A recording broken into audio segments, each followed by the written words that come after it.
Okay. Hey. I'm here. Hey, Winter. Yes, it is me, Travel Boy. Hello, Yugi Boy.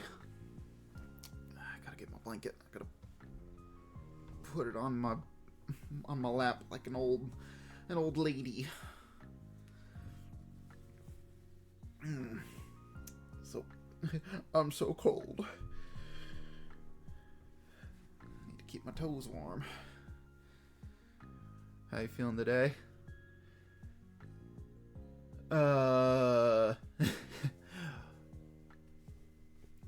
Tired. Just really exhausted. Also doesn't help the fact that I got a big takeout order and I ate a bunch and now I'm sleepy. I got the food sleeps. But in case it's not super obvious, I did choose to stay home today. Because I was on the fence last night, and then I just said, you know what? Fuck it. And then I just called in and said, yeah, I'm not coming in today. I rolled out of bed at like my usual time, but I didn't shower last night, so I kind of went to bed feeling a little gross. Ugh. And I slept on my back funny. Now my back kind of hurts. Not a whole lot, but it's so. But anyways, hopefully by tomorrow I'll be able to ready my strength and, you know, make the trek to work, because I'm just gonna have to do that now for the rest of my days until something happens.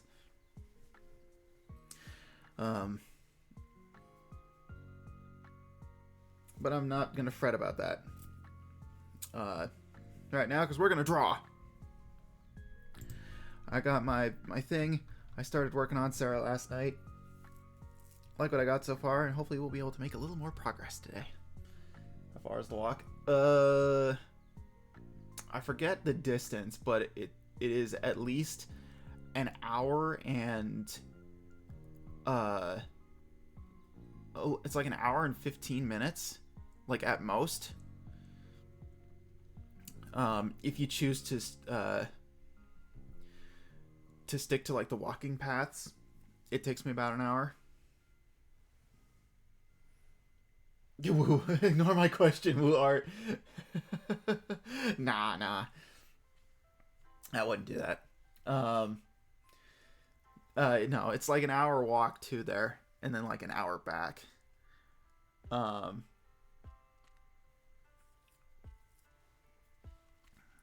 So, and not only that, it's like an hour walk, it's uphill as well, because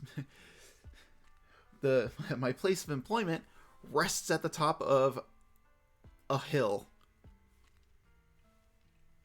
So I get to do that now. And then, that's not even the best part, I get to walk home at night in the dark. And where I live, it's not dangerous, but it's not exactly what I'd call safe either. So, no matter how I slice it, getting home is going to be a nightmare.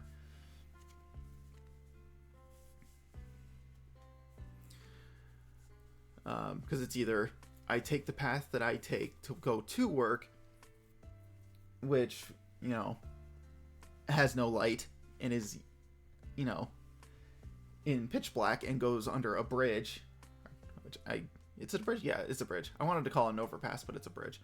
Or I walk along the freeway where there's no walking path. So it's like, I either walk where somebody could be hiding in the shadows, or I walk where there's heavy traffic. Either way, it's not ideal either way. So I don't know. This development is really testing my my devotion to, you know, maintaining a living for myself.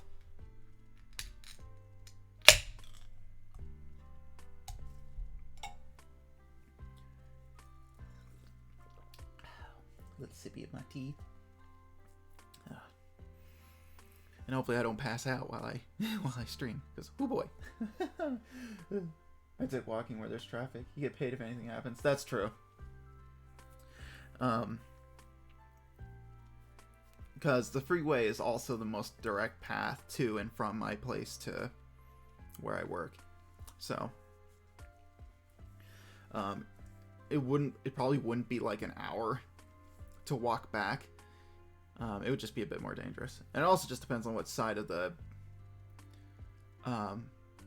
bridge I walk on.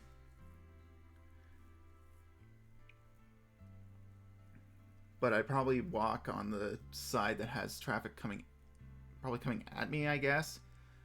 I don't know. There's like rules for this. Friend of the show, friend of the pod, has been. When I went to visit her once, she had like rules for like walking along roads and stuff like that, because where she lived at the time there were a lot of rolling hills. So she very much had like this. She had everything set up where it's like if you're walking downhill, you walk on this side of the road. If you're walking uphill, you go to this side, and if you're, you know, walking around here, you walk like this, and so on and so forth. So, kind of wish I could remember that. But yeah.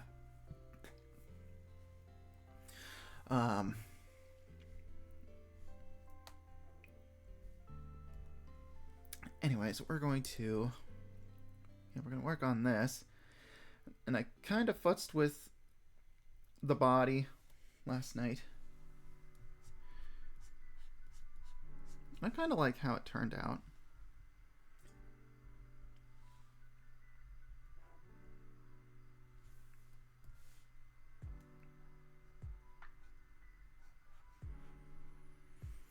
And if anything, I don't know, if worst comes to worst, I could, like, bum a ride off my coworkers if they're nice enough to. I've given a ride to one of my other coworkers before, so it's like, it's not that bad. But I don't know, I hate being that person that like relies on other people, 'cause it's like, I like being really self-sufficient,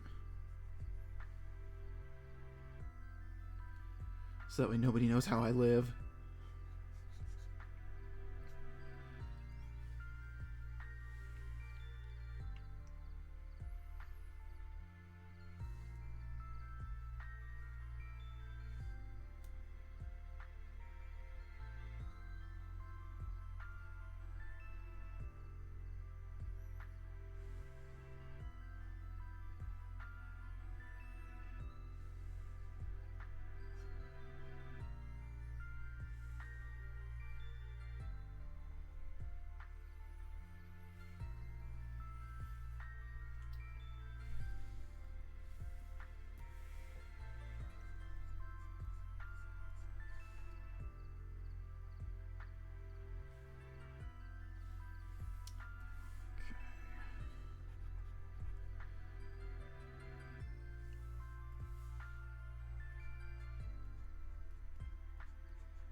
I erased the line and literally redrew it. Huh.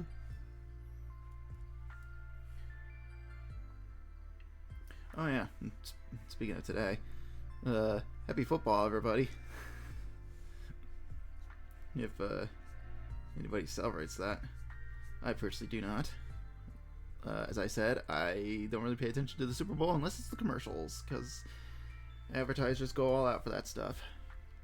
I've already seen the Paramount Plus one, and then I saw Mountain Dew that got what's her name? The gal from Parks and Rec, and Nick Offerman in it. And I was like, oh, that's nice seeing them. Aubrey Plaza, that's her name. Aubrey Plaza and Nick Offerman in it. And I'm like, oh, I like those two. I'm liking this body. Thank you. Well, at least it's kind of turning out. I'm having a little trouble with this ankle. I'm not a fan of it. I pivoted the leg away from the like the center line here, and it kind of messed around with the kind of mucked up the way I do the proportions. So I'm gonna have to futz with that a little bit. But I like it so far.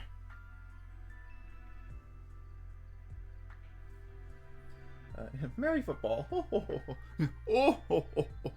Yeah. Yeah, everybody's going crazy. Yeah, most of the people that I work with are big on the football scene. I hear it a lot. And it's usually what the TV in the break rooms usually tune to on set, like Monday nights and on Sundays too.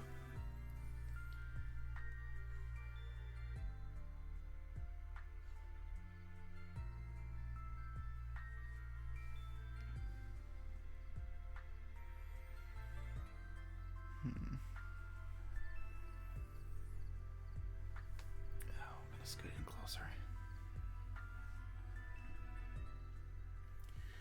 Scooting closer, so I know what I'm looking at. What I know what I'm looking at. Ay ay ay ay ay.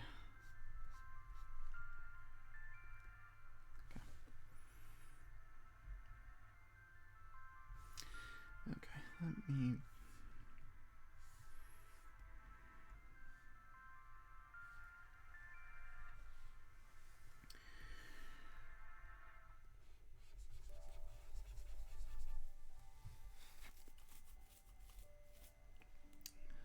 Let's see. Probably come in closer like this, and then come out further like that. That's what I'm thinking. Yeah, something like that. And today has just been boring and sad. No amount of footed balls could possibly help. I feel you there. You know, outside of my own personal drama. Today is just kind of just has that air. I feel, or it's just, I don't know. Maybe it's because it's where I'm at. It's kind of cloudy out, but it's like, I don't know. It just has this air of like, I just want to sit in bed, wrap myself up in all of my blankets, and then just, I don't know, nap or something like that. Read a book maybe.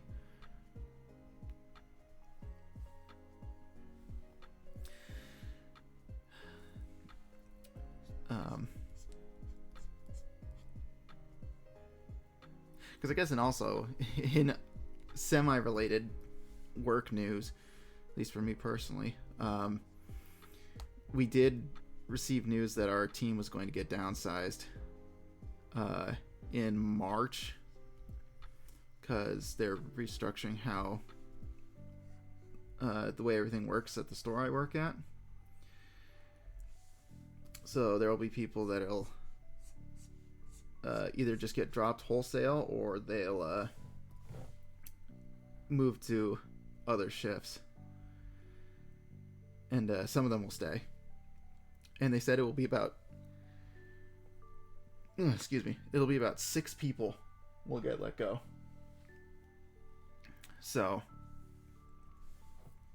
I heard scuttlebutt, and by that I mean I was listening to two of my leads talking to each other, and I heard them say that they hope that I end up staying, or I'm the one that gets to stay on that shift because they really like having me around, which is nice.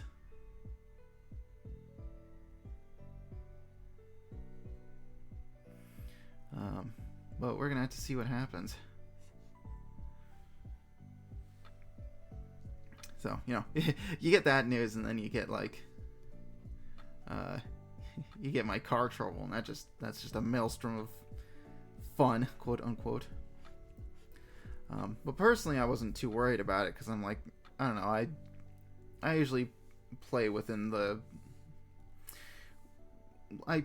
rules, so it's like I don't really. I'm pretty sure. I hope I haven't like earned their ire in any sort of way. But you never really know. Okay. Yeah, I think I did the rest all right.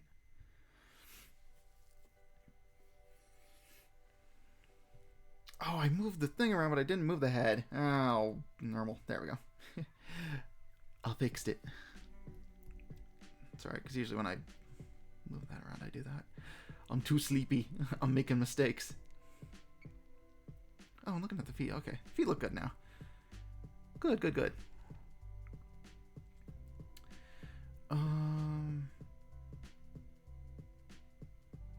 Next thing will be her right arm. Will be the next thing I work on.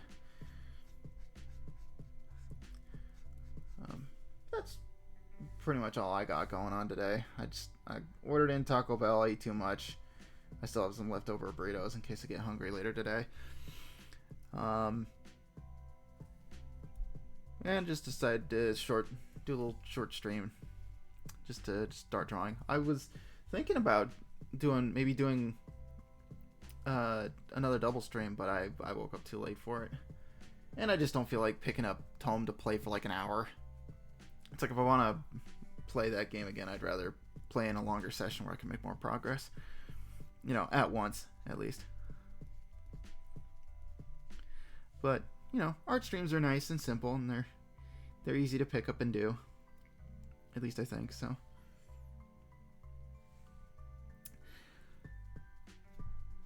It felt like a nice little time to just sit down and draw stuff. And also talk about OCs and lore and stuff. Because I'm always down for that.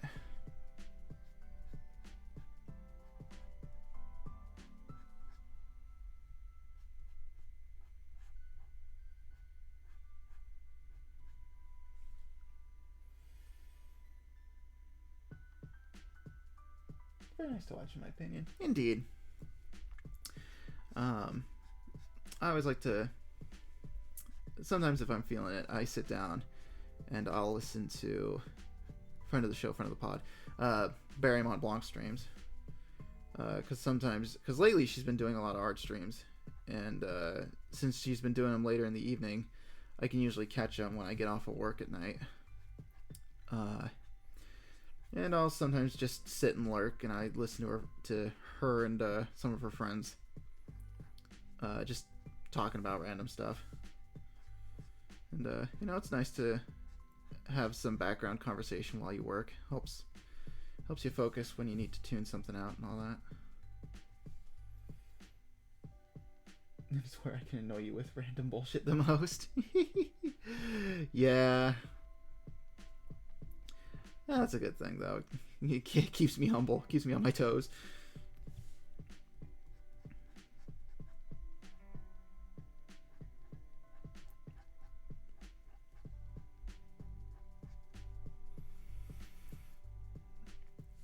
At the very least, when it comes down to like people being annoying, I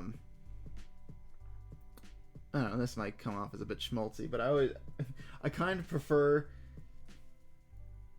the brand of annoyance that I get from the people I've had in chat the most over the people I've met IRL.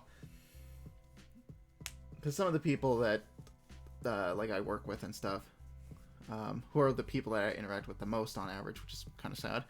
I don't know. There's just something about them that I don't really like. I don't want to say agree with. I don't gel well with them. You know. It's like I don't feel that synergy. And there's sometimes where it's like I'm here streaming and I don't get that synergy either, but I think that's mostly on me because I have a tendency to just forget stuff that happened like even seconds before I say stuff or after I say things. But, you know, I at least feel Um,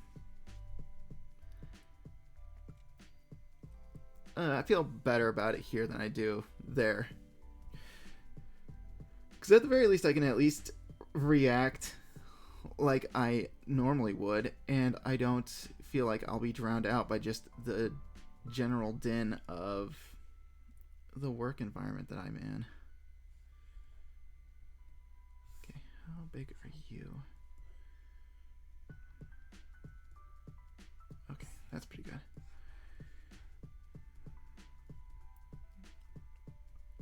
I just gotta plug the hand back in. Oops.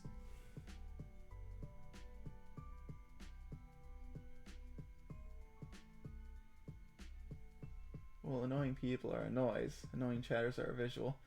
Yeah, I suppose so. And maybe that's the difference is I am a person that does get irritated by noise. So it does kind of make sense that it's like, oh, I find it kind of grating being in a very busy, chaotic environment. But, you know, it's like on stream, there isn't like crosstalk or noise or anything like that, so it's very easy for me to just get my thoughts out and still count as being like among people, you know. I think that's also kind of why Discord calls are like not exactly my cup of tea, unless we're like playing a game or something like that, because there's a lot of crosstalk and there's a lot of chatter between people. I've always preferred one-on-one conversations with individuals. It's the best way to get to know me. Is you just sit down in a nice quiet place, just you and me, and I don't know. Not even like a distraction. It's like I usually like to talk without there being like an objective or anything. It's like just sit down and just talk. Like playing a game is all right, but if it's like if I want like genuine conversation, then it's like I can't be doing anything that requires mental processing in any sort of fashion. I'm like who was it? Milt Call? It's like I'm not smart enough to do more than one thing at a time. It's just like when my coworkers try to get me to talk while we're working and they ask me questions like, you play video games or anything? And I'm just like, because I'm too busy focusing on trying to get my job done, so I can't talk. So then it's like the conversation just dies. And it's like I don't hate you or anything. I can't focus on this conversation and do my job at the same time. Because I've got the tism. Do, do, do. You know, like the vine. I can't sit anywhere, Megan. I have hemorrhoids.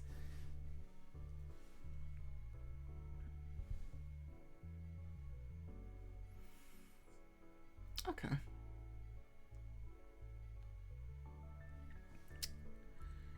All right. I think I can groove with this.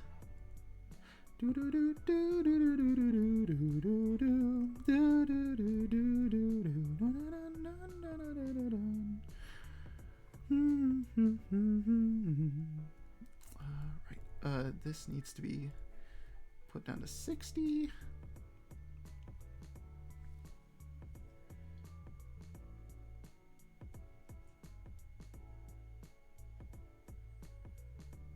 Most of my conversations consist of me lightheartedly insulting people. They find it just delightful. I don't know if you're being serious or not, so I'm just going to assume sure they do.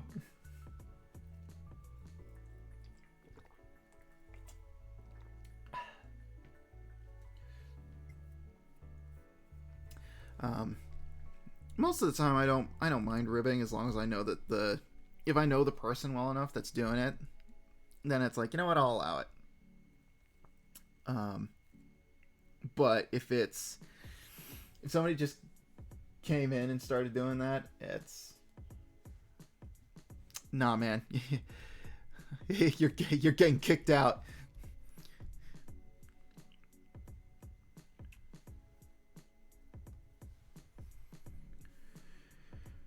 Okay.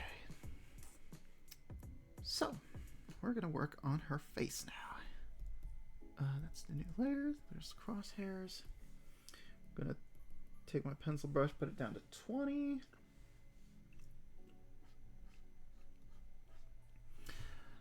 Ooh, I drew a half decent oval right there. That's pretty good. But it's too narrow. There we go. That's a bit better.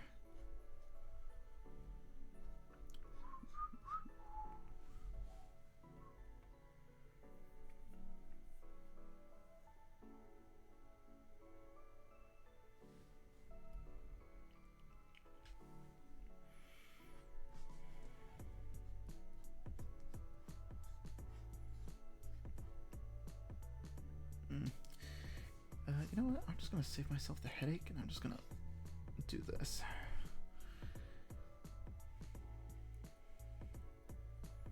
I'm going to put it right there. I'm going to take this. We're just going to scoot that one over there. We're going to merge these two together. Bazinga. And that's how you make eyes. No, excuse me. Good grief. They at least find it funny. Most of it is. Yeah, I'd assume so. It's easy to tell when I'm serious or unserious, at least if I'm using my voice. Yeah, and see, that's the other thing, too. Because with text, it's, for some, myself included, it can be kind of hard to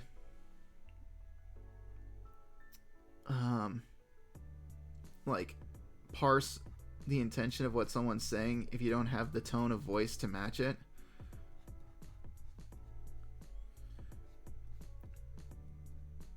So, you know, it can be pretty hard to tell. But yeah, if you can hear someone's voice, then usually you can pick up on those cues. I'm just gonna take this and I'm gonna move this back over just a skosh. Maybe a little bit more. Oh, no. There we go. Gotta get the rest of the eye in there. Okay. There we go. That looks a bit better. Don't want to have her staring off into space. You gotta keep your eye on the ball. Boo! Alright. So her nose is kind of bigger.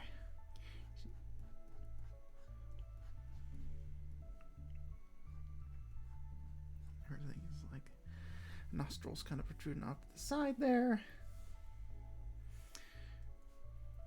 I'll drop my eraser down to a 15.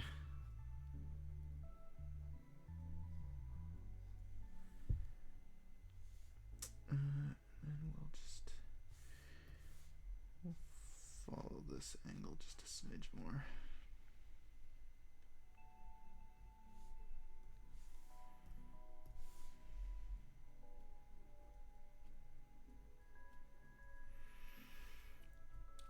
Okay. Take this. I'm just going to move that out of the way for a little bit. Just for a little bit. We're going to put this line in here. We're going to take this. We're just going to do that. So that way this is just a smidge bigger. Makes it easier to move it around.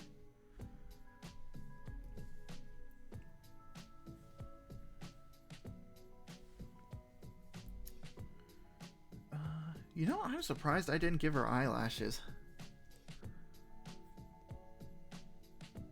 Huh. I wonder if that was intentional on my part when I drew that initially. I can't remember.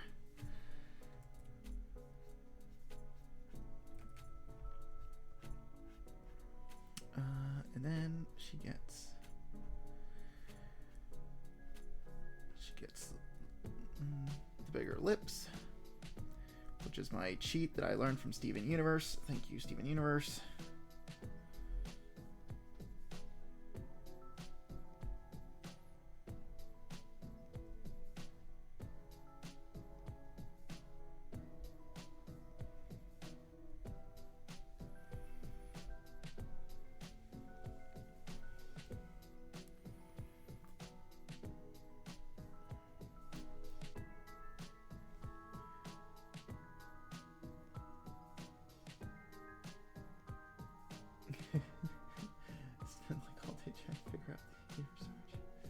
The in-years origins video. She said maybe since.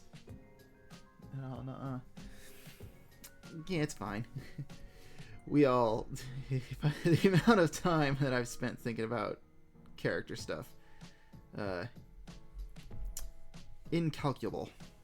There's so much time. The Classics Universe Live. Yeah.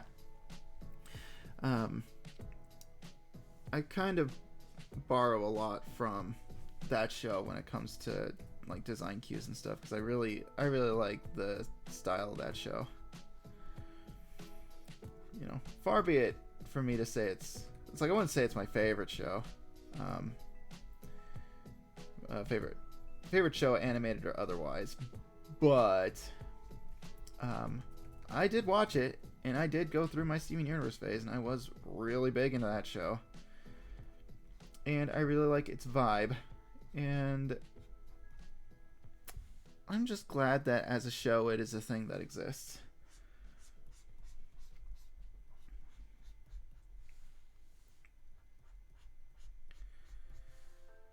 Because I think the world is made a better place with having what it did out there.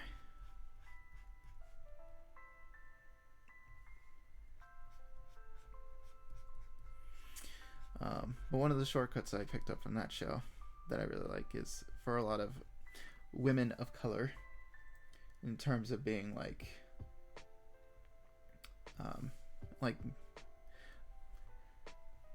for like, I'll just say like for like black women, and this doesn't go for all of them obviously, but for some it's like, although I think this is a trait for most black people, I think, or at least some, just from what I've seen from proper representations. They usually have bigger, fuller lips, and when Steven Universe did it, the way that team handled it is they always just drew the mouth and like whoop and a whoop, and I'm like, oh baby, that is a play that I would do. It's like, keep it simple and readable. I'm like, hell yeah, I am all about it.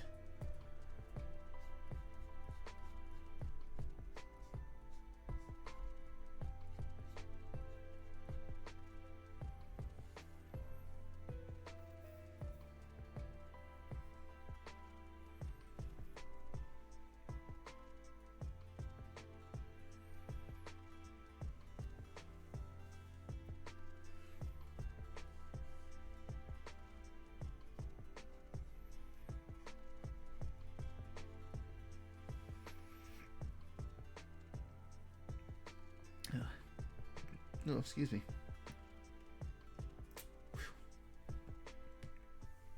Burp.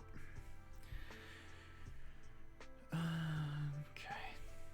I think I might just redo the I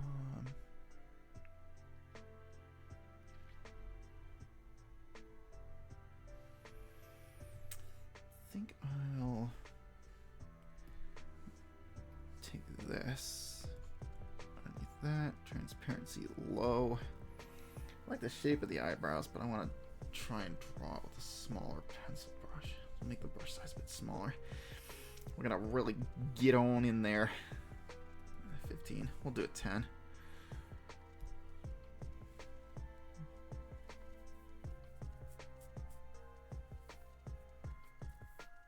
I actually used that lip technique earlier today. Not that the design ended up being used for its purpose. Yeah. I mean, like, not everything has to get published or anything. But I mean, hey, experimentation and implementation. It's all, that's art, baby.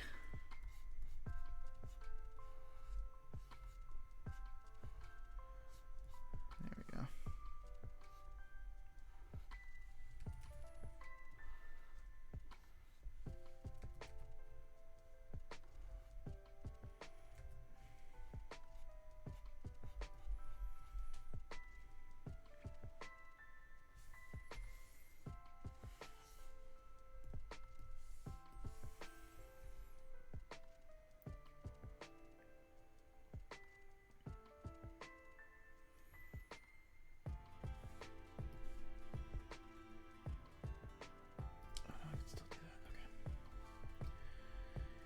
because I'm a hack fraud. I'm just gonna do this.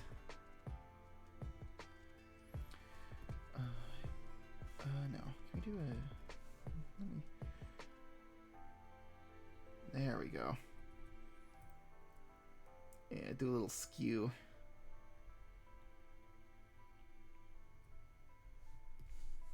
There we go. Yeah, I like that. Okay, and we'll just put these two back together. And these can go bye-bye. Pew!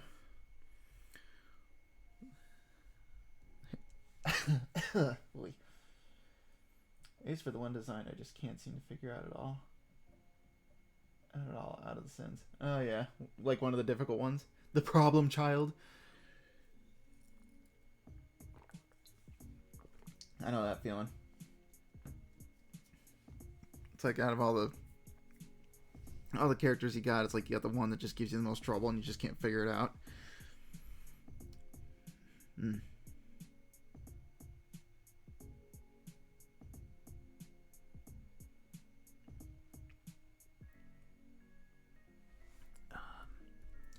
Okay, we got the face done. I want to put the hair in now. But now I'm...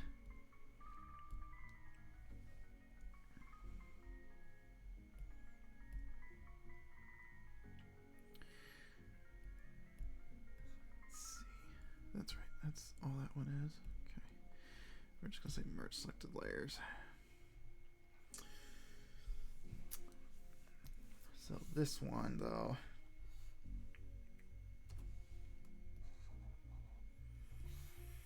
If I were to make this the same size, I want to do a little compare and contrast here.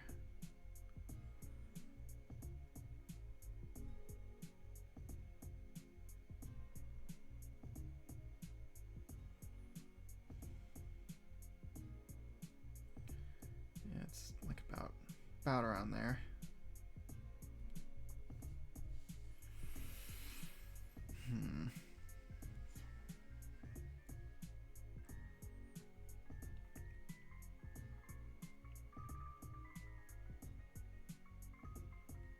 Okay.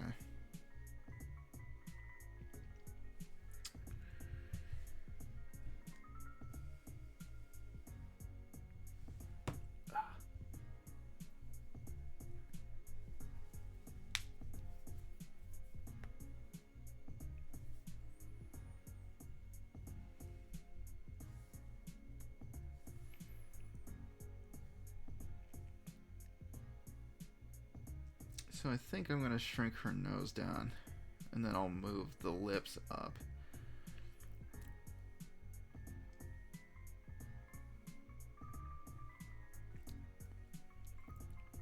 And I think I'll just copy paste the hair though, because I do like the hair shape. I will do a little edit though to make it fit, but I'm going to do a little reuse and recycle. So that's what I'm going to do. We're just going to keep this on. We're going to lower the opacity just a smidge. Okay. Where's my face? My face! Excuse me. Whew. Problem child blessed. I have such a clear vision for them in my head. In fact, I have an idea for all three of their forms. Excuse me.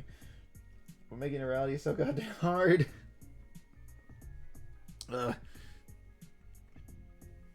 Tell me about it. That was me and, let's see. Aura was one of those problem characters. Rierda was a problem character like that.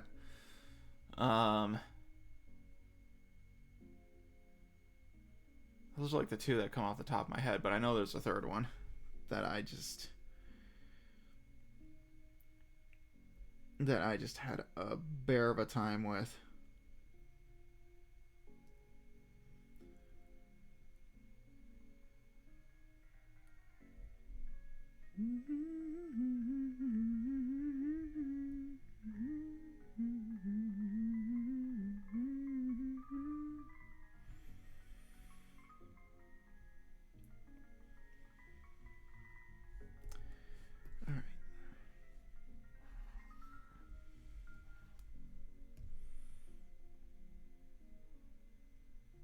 There we go. Okay. They don't have to be 1-to-1, but I definitely like that a bit more.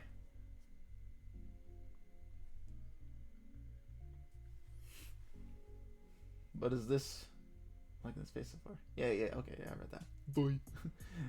There it is. My short-term memory loss kicking in again.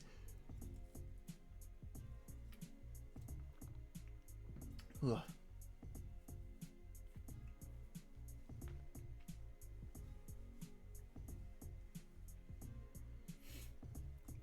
But is it just an overall general thing, or is it like one thing in particular that makes it kind of hard for you?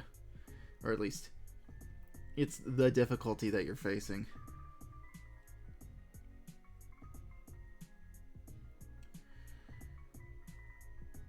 Oh, you know, I shouldn't. I can just copy it again. That's fine. Yeah, and I like the definition I gave for her face a bit more. Animate her head a little bigger, which is alright. Alright, but I'm gonna take this,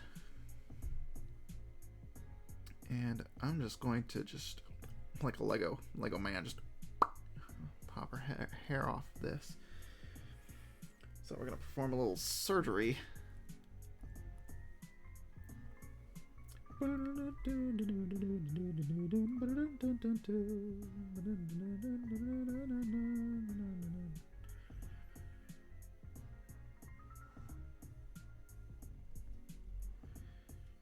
Maybe we just do this in pieces. It's not like we gotta do the whole thing all at once.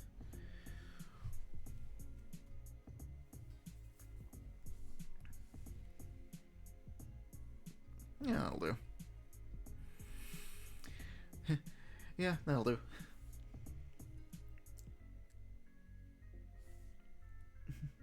That'll do, pig. That'll do.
Yeah, we're starting to run into an old nemesis of mine. Hairlines. I've always had a problem putting in characters' foreheads and measuring out their hairlines and such.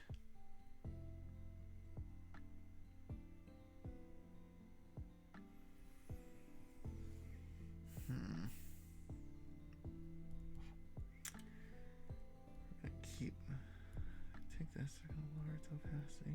I want to keep the shape though, but I'm just going to plot a new course. Plot a course. Inner course. Overall, since there's such a specific design for the human-like designs, Lucian and Ma'am, we're very easy to draw clothes that cover everything, while Asmodeus has a lot of stuff exposed, and it's hard to draw. So is it like a general? Is it like an anatomy type of deal then? Would you say?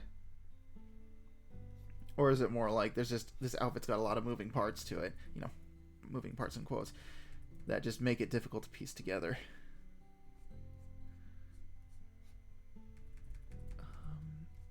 So if I wanted to, I'll do this. Do that. And their hairline comes over like this. Okay.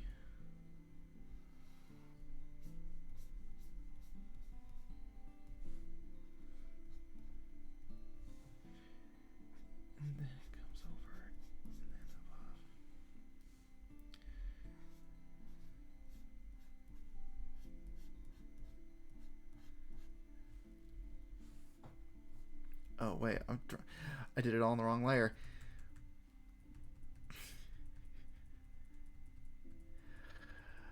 Oh, yeah. It's like, why is the red line showing up? It's like, it's not supposed to be happening. Oh, wait a minute. I made a mistake.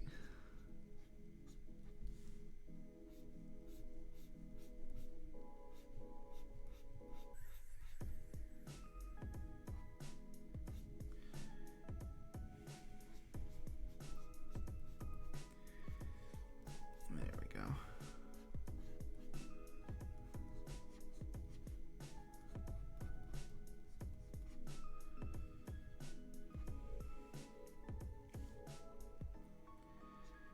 Okay, and then just like in the original design, her hair is going to be pulled back like a little bit. That you can kind of see where there's like a. It's like, yeah, it's kind of pulled back, but it's still got a texture to it.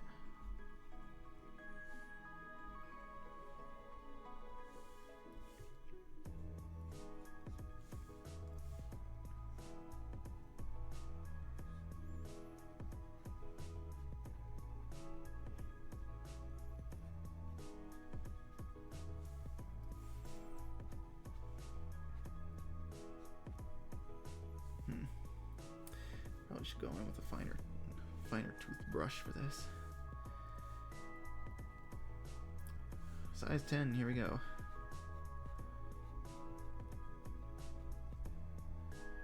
There we go. Yeah. I need to look at where I have that placed. Anatomy and kind of facial structure. Okay. Yeah. That could be pretty difficult. I can even begin to figure out where to fit the rabbit elements. Oh yeah. Where it's like, oh man, I got all this cool stuff I want to add, but it's like, where am I gonna put the rest of it? Yeah, I know that struggle. It kind of ends up being one of those moments where it's like, oh man, you got to pick and choose what you want to put in, and it's like they're all winners though. And it's like, I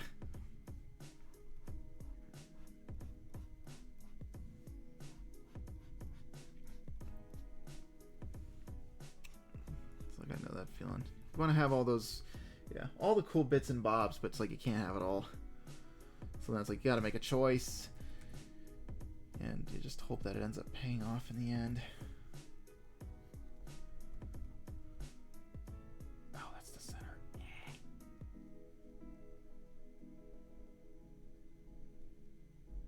Actually, that kind of works.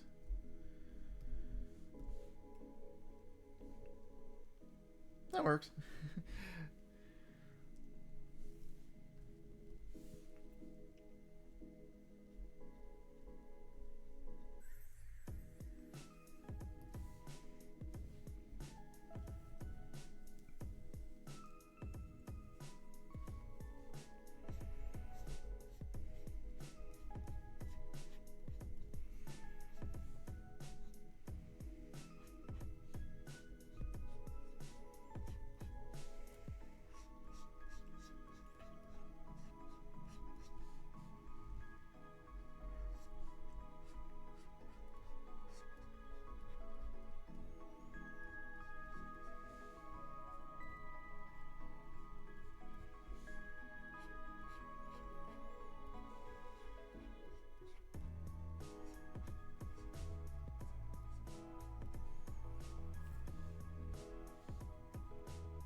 There we go.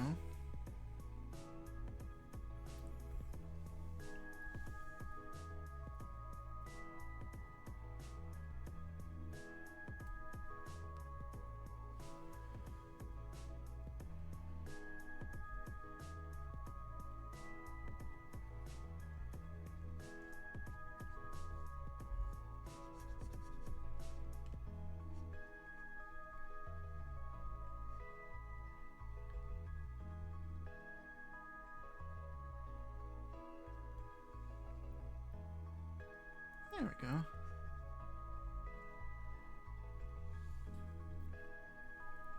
Perfect.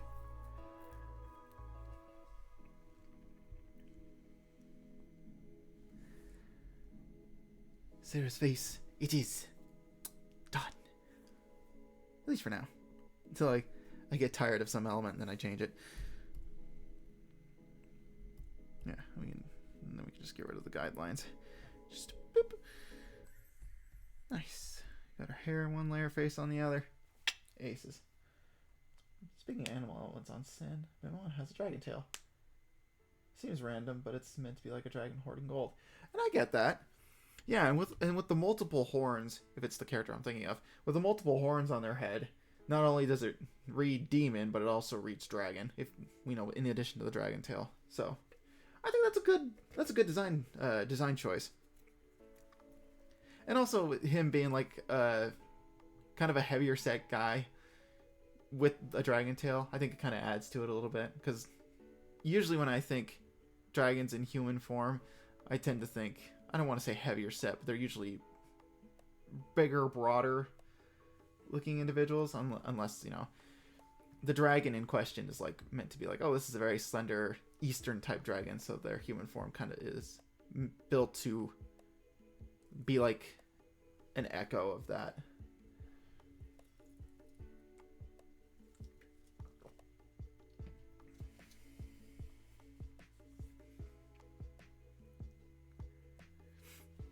And I get that.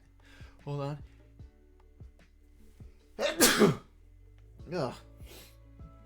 Good grief. God, I'm going through it today.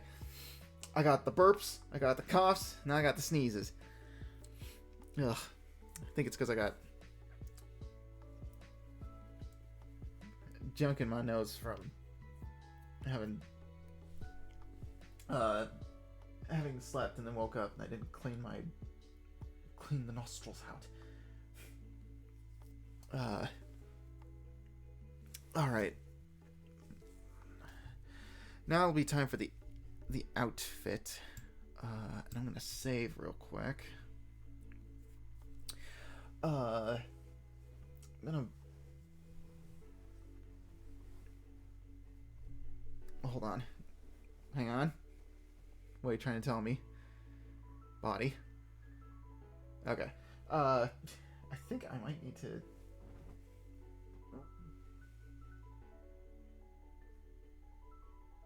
Okay. I need to stand up. I need to grab... Actually, I don't even need to stand up. I just gotta lean over. Ah. Okay. Gotta grab my notebook. You did a good job, Mr. Trouble Boy, sir. Well, thank you. There's the outfit I had planned. So I'm gonna leave this page open.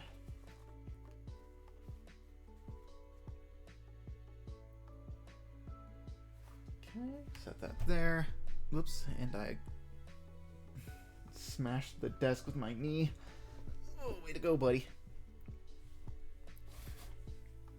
Alright. Gonna mute for a second here while I blow my schnoz.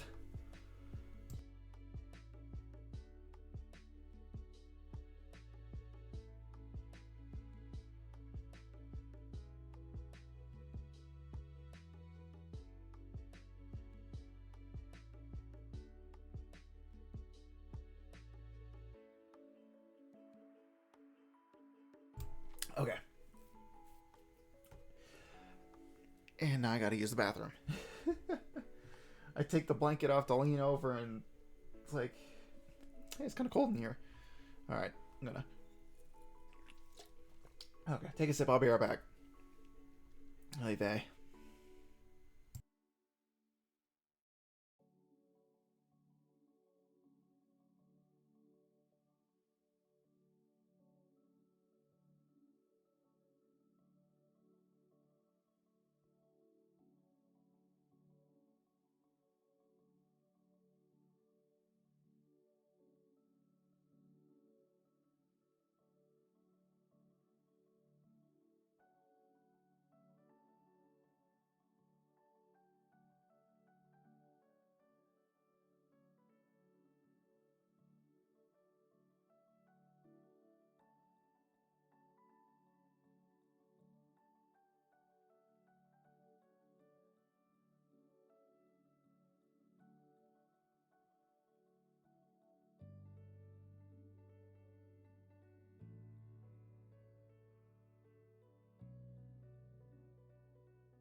Oy. Ugh.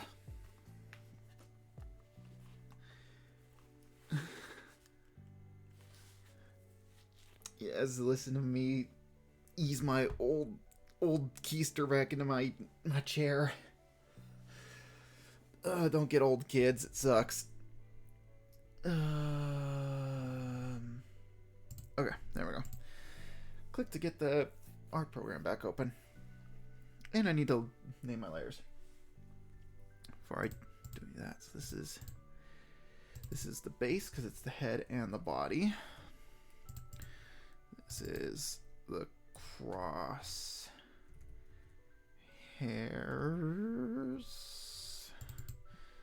And this is the face. And this is the hair. Boom. Okay.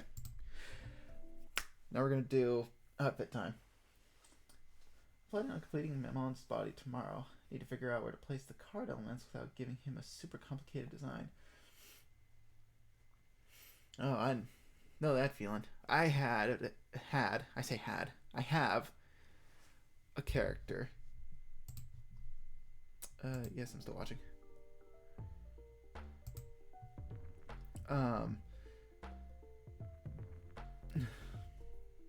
Good grief. Excuse me. I have a character that has playing card elements in them as well.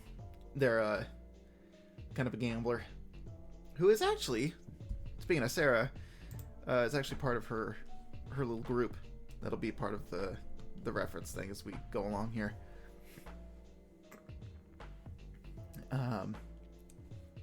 He in an earlier pass in his design, he's a guy with a suit, but it's like a leisure suit type of deal. So instead of it being like the jacket and the thing, he does like the leisure suit Larry thing where he rolls the sleeves up. And his tie was originally like this bolo tie deal, or like an ascot, where I think he had card suits pinned into the lapels of his jacket, and then he had like a sun bolo tie type of deal, but instead of it being like threads on a normal bolo tie, it was like an ascot where it was like a flared out cloth. I changed it because the pins kind of got a little tedious to draw, and I didn't really like him as much. So I got rid of those, and I changed the tie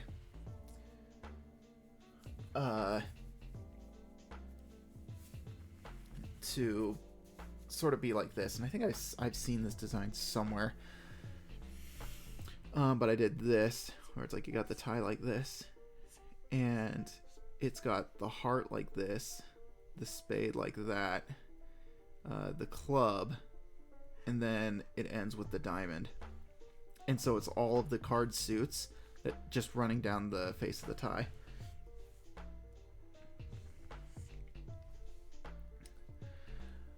I don't know if I actually have... I should have it saved on here somewhere. I don't think I do. And I don't know if the whole thing is... if his whole sketch is saved.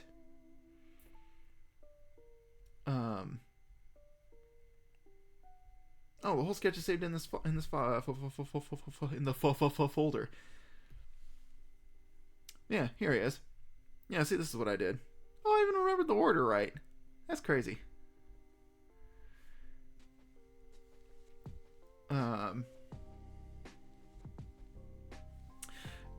Yeah, so this is him. This is the guy.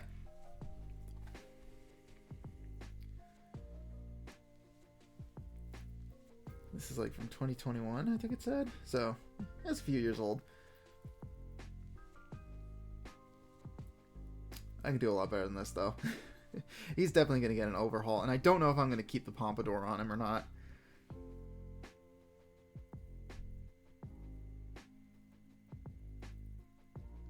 Oh, yeah. Hey, you're back. Welcome back, yeah. I'm already old. I died. I'm cremated. Oh, I didn't realize I was talking to an urn this whole time. Dang, it's a magical urn. Or it's like a genie situation where it's like it's an urn, but that's like the spirit like just goes out of the top. Oh, I really like the design. And that's just hearing about it. It's like Thai too. Yeah. Oh, I really like the design. Yeah, and that's seeing it. Yeah. Yeah. So the deal behind his name, he's Stephen Strong. He's got a lot of stuff crammed into him. His overall design and his demeanor is kind of based off of Leisure Suit Larry. Because I'm some would say a fan of the Leisure Suit Larry games. There's just something about this schlubby little man, depending on the game. Because in the old games, he's like a short, schlubby little man, and in some of the more recent ones, they adjusted his proportions a bit, so that way he's a bit taller, and he looks more like a normal person. But there's just something about this schlubby guy who's like, he's all about the sex. He just wants to get laid.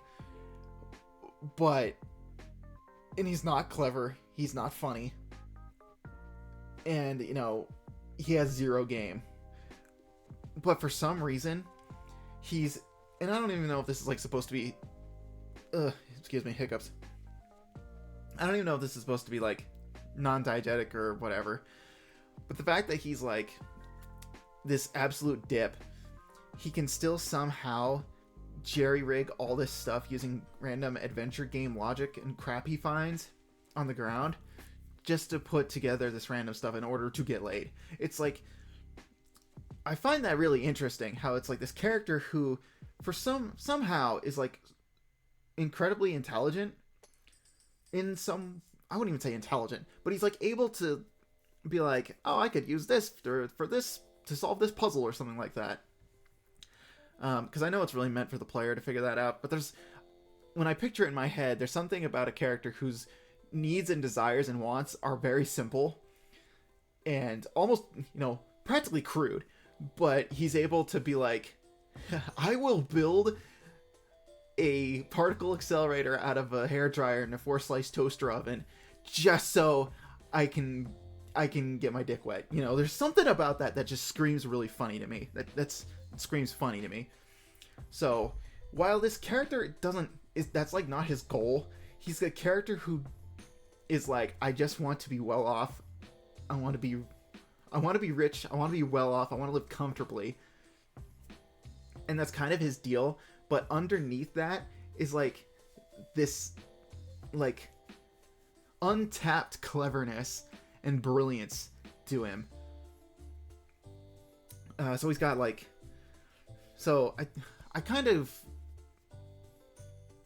haven't really ironed him out quite yet, and I think it's kind of obvious because I'm just like, I don't really have a firm grasp on him yet, but he's a character who can kind of lie his way out of anything. He has like practically complete control over his body language and his emotions. He's an actor. He can lie and bluff his way out of almost anything. But he hates like getting into scrapes and all that stuff. He hates fighting. And he's a little bit of a coward. Because he doesn't like getting hurt and all that.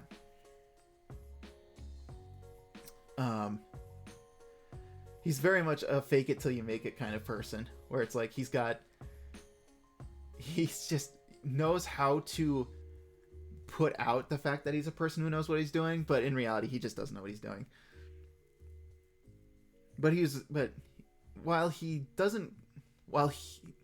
he starts out not knowing what he's going to do, he can at least act on his feet and kind of think his way through whatever problems he's up against. So he's kind of got that for him. And he's just kind of a dork, as evidenced by his pompadour, because he thinks pompadours are really cool and he's got long sideburns and stuff. And he kind of goes through this arc in the story that he's kind of introduced in, where it's like,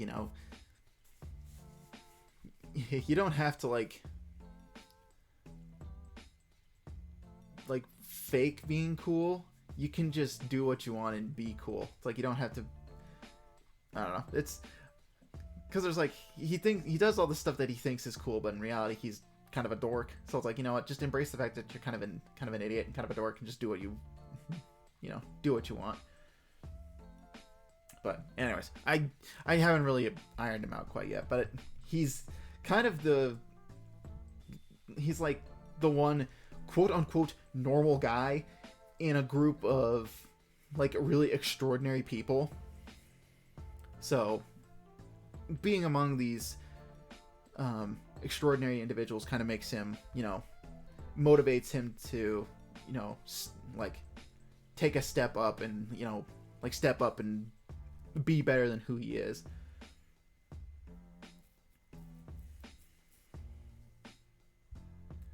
So, anyways, yeah. Side tangent over. Back to this. Okay, so I got everything else figured out. I can go whoop and Sparks, sorry buddy.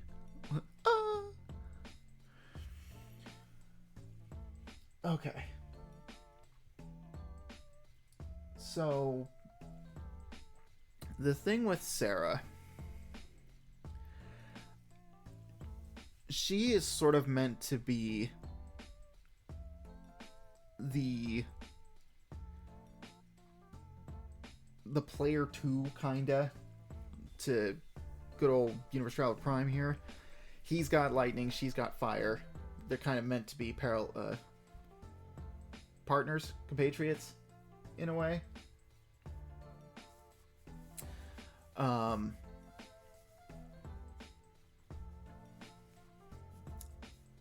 So they both have outfits that mirror each other. He's like green coated, he's got the green jacket and like the blues and stuff, and she's got warmer colors, she's red. So they both think like Mario and Luigi kind of in that kind of regard. Out of all the characters I have, she's one of the oldest ones I have. She's up there with Dusty, Rayarda, and Universe Traveler as like the characters I've had around the longest. I think she actually predates Rayarda and Dusty too, by a pretty considerable margin.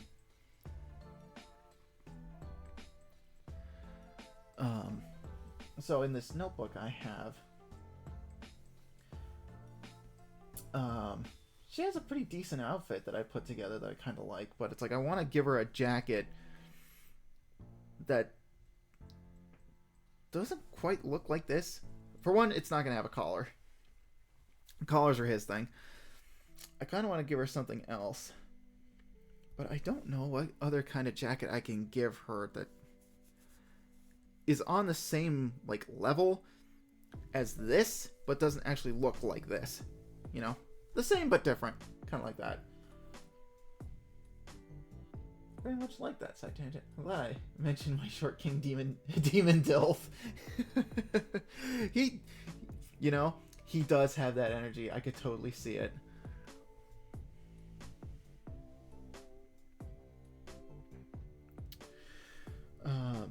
So this is, we'll make this the clothes layer.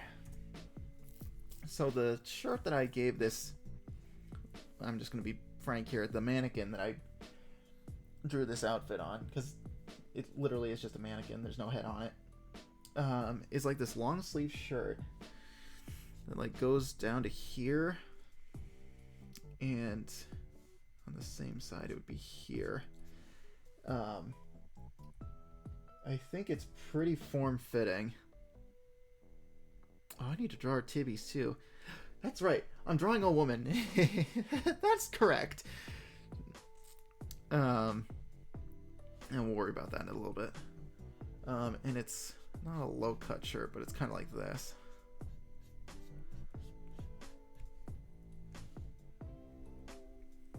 But I wanted to give her more than just a shirt, though, because I wanted to give her a jacket as well.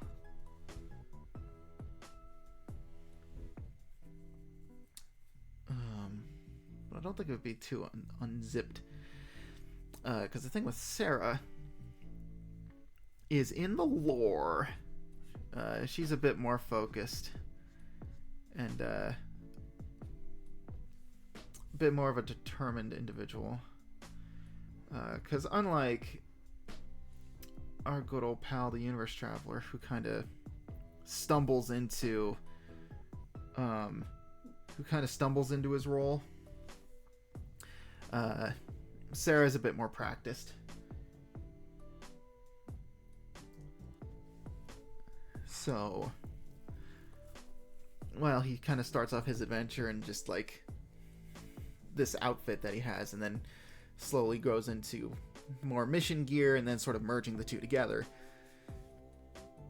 Sarah's kind of already past that point when they first meet, so she kind of has a better handle on her outfit. So I think she can. It'll be like a baby collar probably. Yeah, so hers will probably be shorter.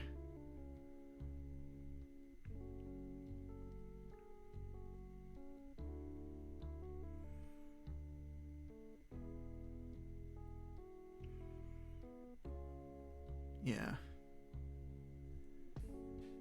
Because I don't want to give her the crop top, because that's Freya's whole deal. Freya's the one with the crop top, and she's got the thing. She's all about the promiscuity. So, we leave that for her. That's her deal. Sarah's a bit more modest.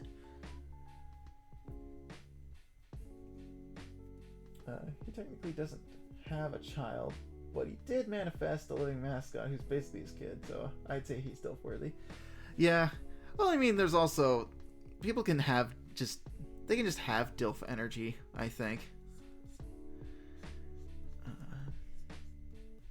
Yeah, and then this is right where the edge is. It's like right here. Yeah.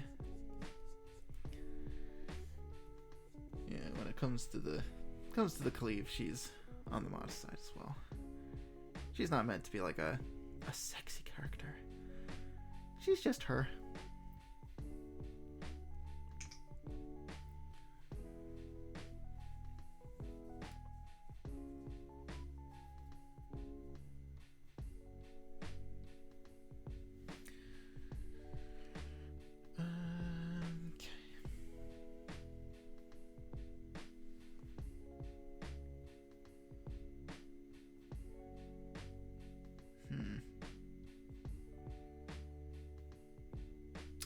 Wonder if I left enough room for her.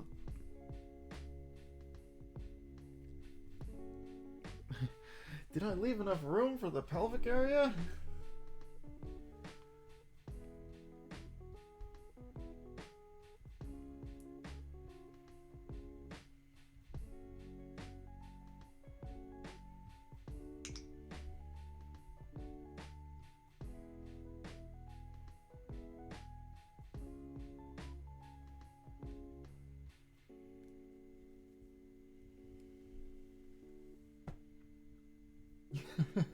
God creating humans. Yeah. Did I leave enough room for that? Well, we're gonna find out. Yeah, it's time to do a little test run.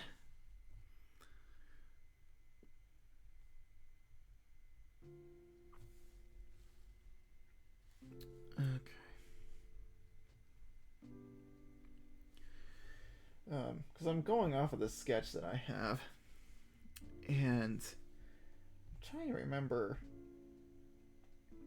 because I got notes here. There's the outfit, an arrow pointing at it. That says Sarah. Loose pants. That is something I do remember, is the pants are loose. They're tight up here, but then they like kind of bell bottom out near the bottom. But they're not...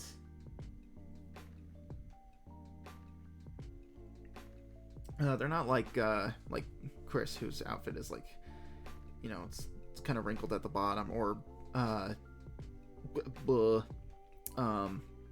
Sid, whose pants are like they're meant to be like really baggy.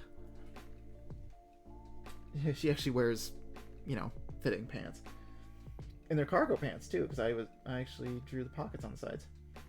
Cargo pants are cool. But she's got like this belt. I am. Yeah. She's got like this belt thing that sort of does this thing where it's like kind of hanging off the side like this. Like that. And her pants are like doing this. I think I was going for like a Kim Possible vibe with her outfit, I think that's what I was going for.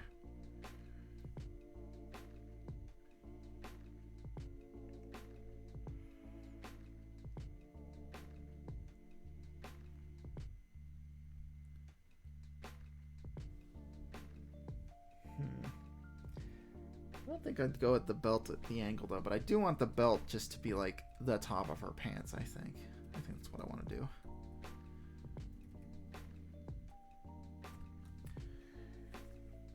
The plural of pelvis should be pelvi or pelvi.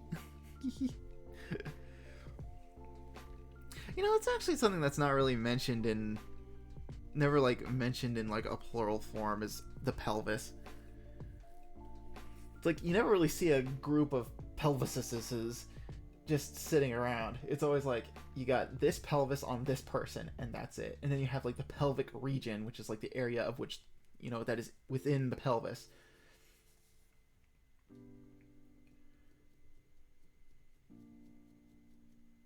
So like, that's something you don't, it's like, that's something that doesn't really come up, does it?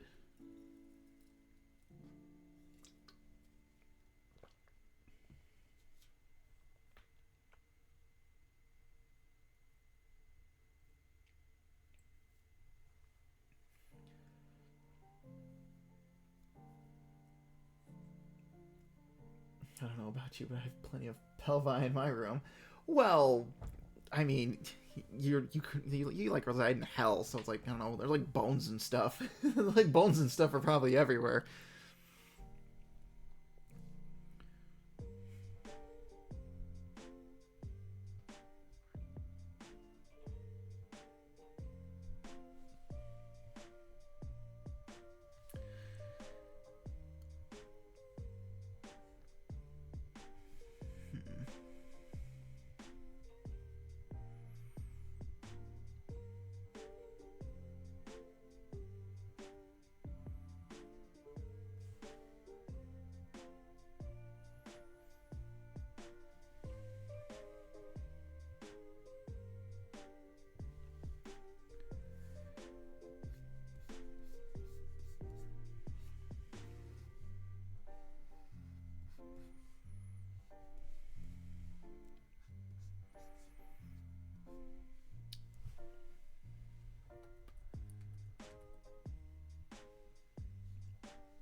My pelvis chair is very tasteful, I'll have you know.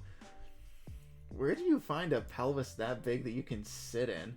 Also, aren't like pelvises... Is there like enough material there to actually have a seat there? How much do you have to add to like make a chair out of that?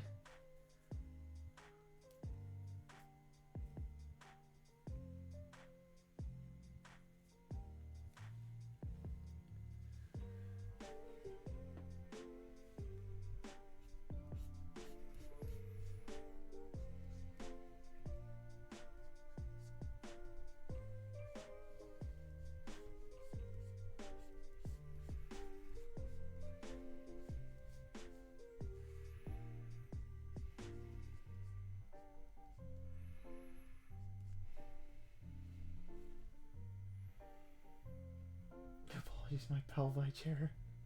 Pelvi. Yeah, there it is. Yeah, pelvi. Pelvises.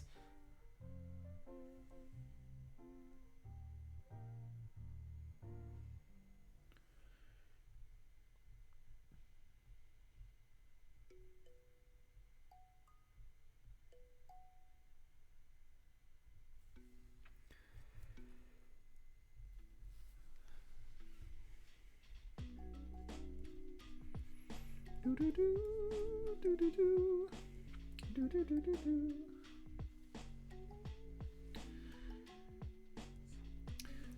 because I think what I'll do is I'll just do this, and then just have the. So I'll do something like that.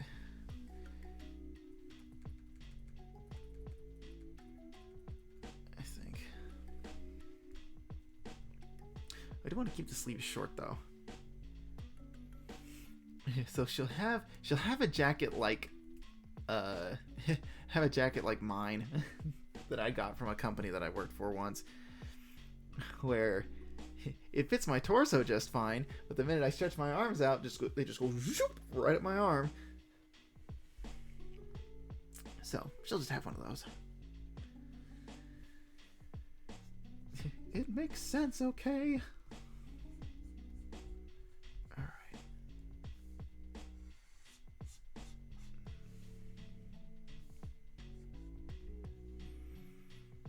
Okay, I kind of need to be able to see what I'm doing, so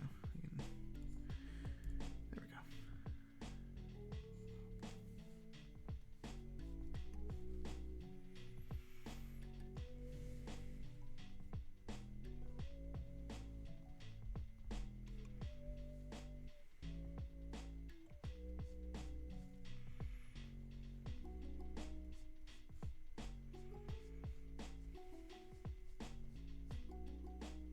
Oops, that's my eraser. I didn't mean to hit the button.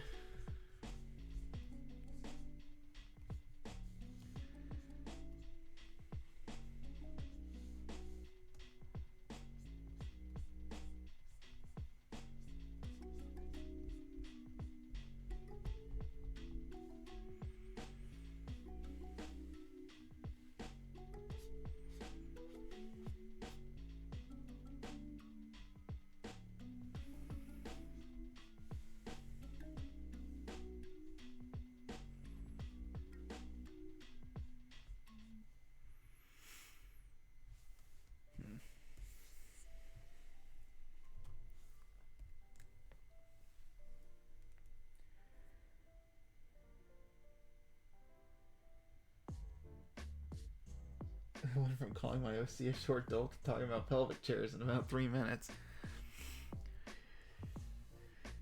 Hey man, Universe Traveler's dreams are like a box of chocolates. You never know what you're gonna get.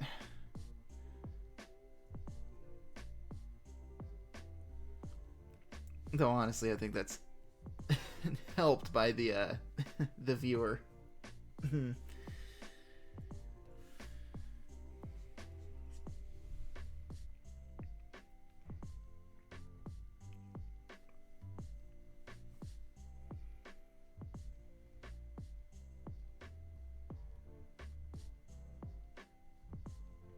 Assumably chocolate. Well, yeah. But you never know what kind of chocolates you're gonna get. You might get, cream filled. Might get a caramel in there or two. I don't know, I might get some dark chocolates in there.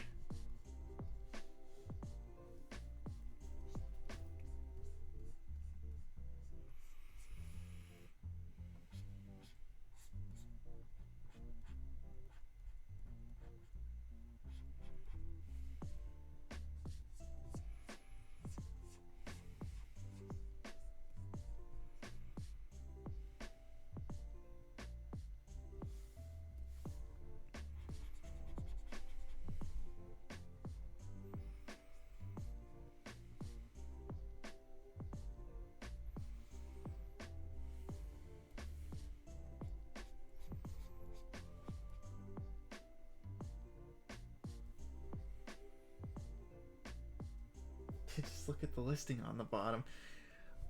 Well, why would you do that? It just ruins the surprise.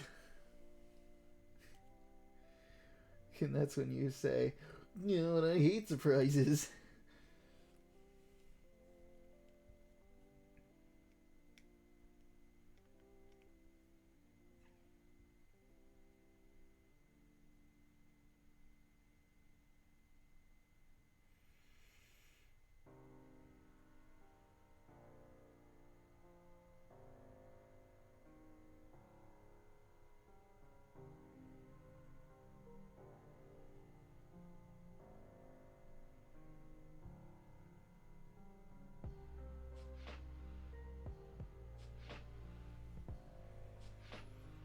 surprises can be an inconvenience at times.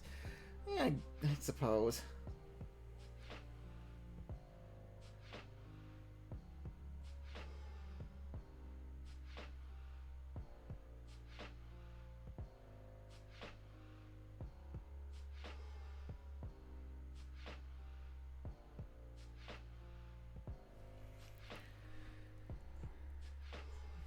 But surprises can be fun every once in a while.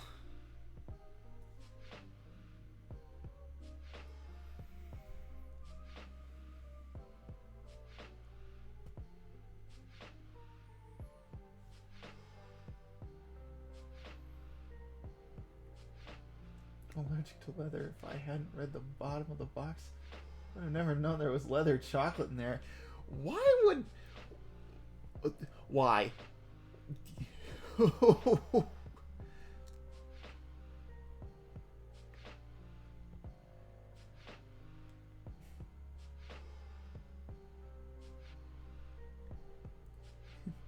Why would there be...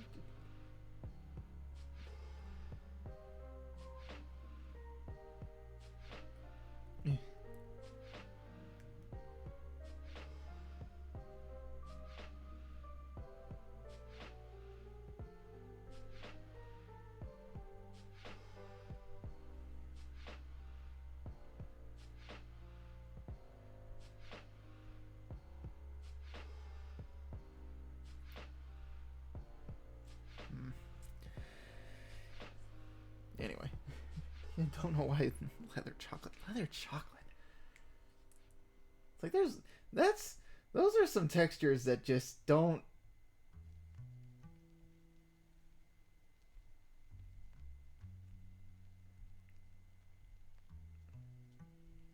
Yeah.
I'm a vegetarian. I would have never known there was smoked barbecue beef chocolate. Ew.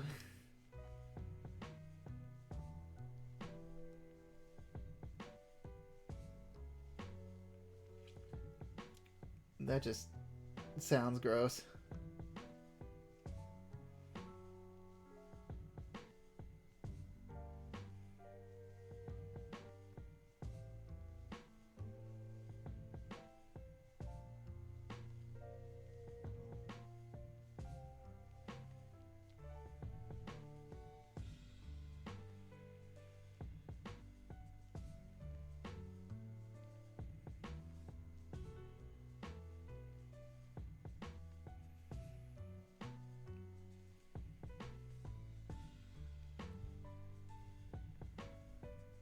Could have been holy water in that chocolate box, I'd die.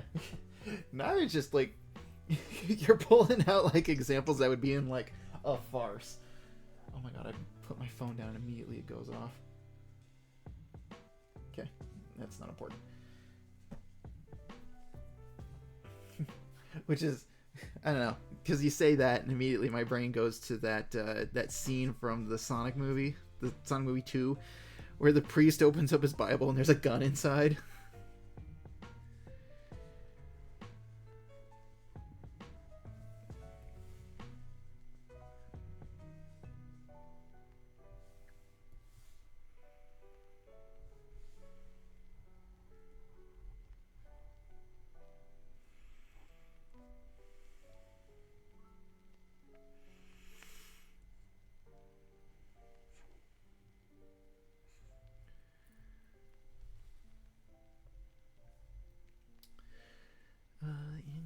see the little packs on the side here, but you'll see it on this side. Cargo pants.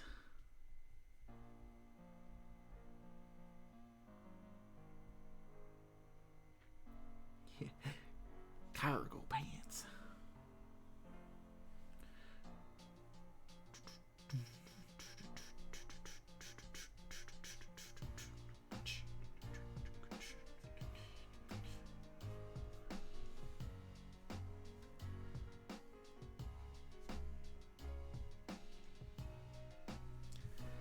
Do do do do do. Tum tum tum tum tum tum. Do do do do tum tum tum tum tum tum.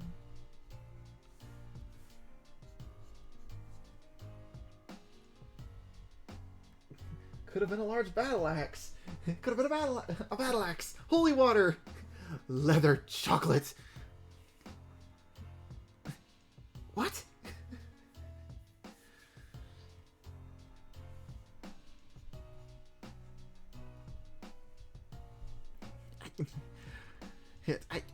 What?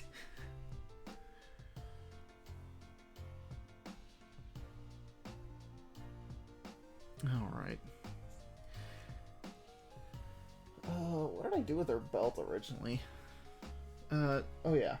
So her belt, she has like a pack that hangs off of her belt, like this. And she uses, could have been a miniature copy of the original Bible in Hebrew.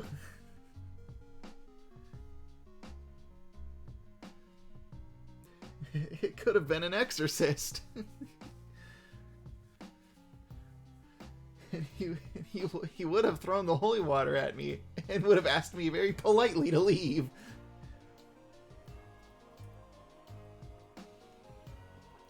Or not. I don't know.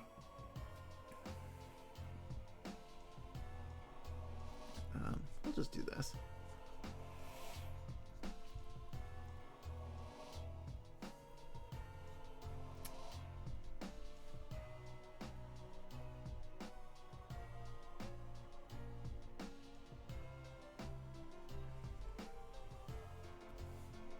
Dun dun.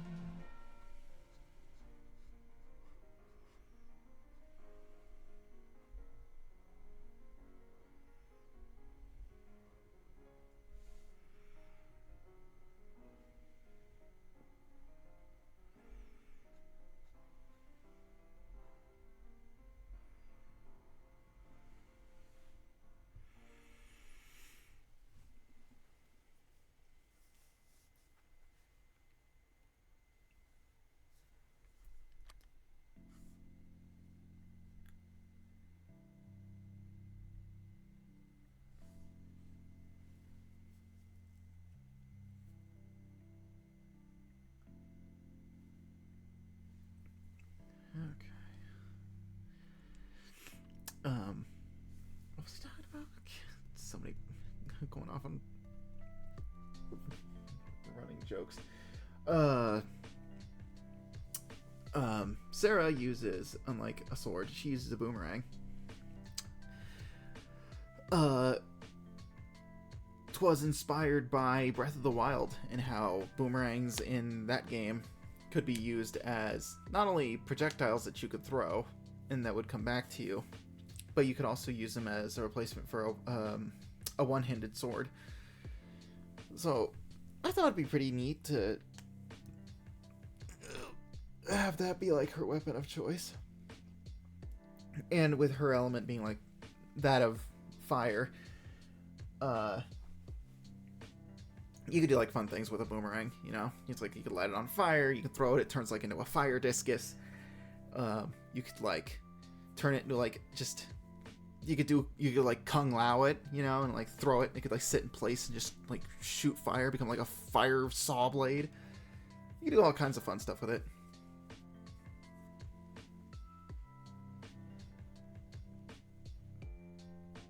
I almost never hear about boomerangs. Boomerangs are rad as hell. Yeah. Because sort of dipping into the lore here, Sarah and Chris, the Universe Traveler, are at least Chris Prime. They're both from the same world, but due to story stuff, they end up going to separate worlds and living in different places. But they each have an animal companion, an ability of that animal companion, and like a weapon, right? Chris has the short sword and Flash, and Sarah has the boomerang and a little squirrel. And the squirrel is a little nod to the original Universe Traveler story that I wrote as a weebab. And I say weebab, it's like when I was like 15 or something like that. I'm gonna put her belt a little higher up on her waist because it's, I don't know, it looks too much like a low-riding type of situation. That's not her bag. So we're just gonna do that.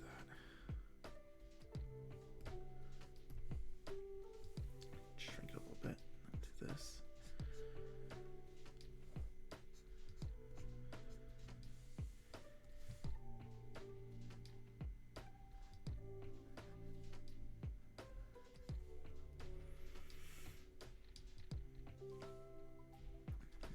Just have to erase the top of this, and we'll move it up here.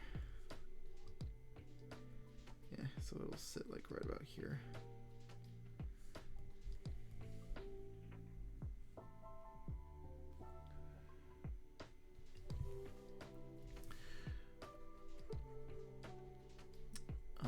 And I guess in a more meta sense, talking about Sarah, there was this idea that I had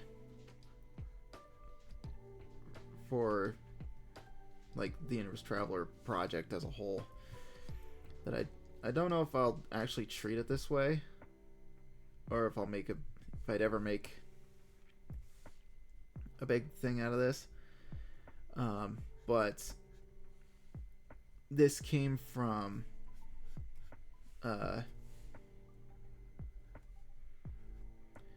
JoJo, where each part in JoJo follows a different descendant in the Joestar bloodline.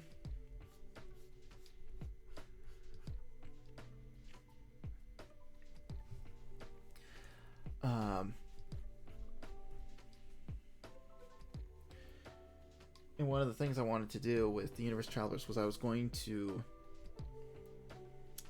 and you can kind of see this with Sid as well when you look at her. There was going to be every so often like a change up or a switch in like who the Universe Traveler was going to be at that time, or what group it was going to be, and who led it. And each group was going to be led by a person with an animal companion and a weapon of some kind.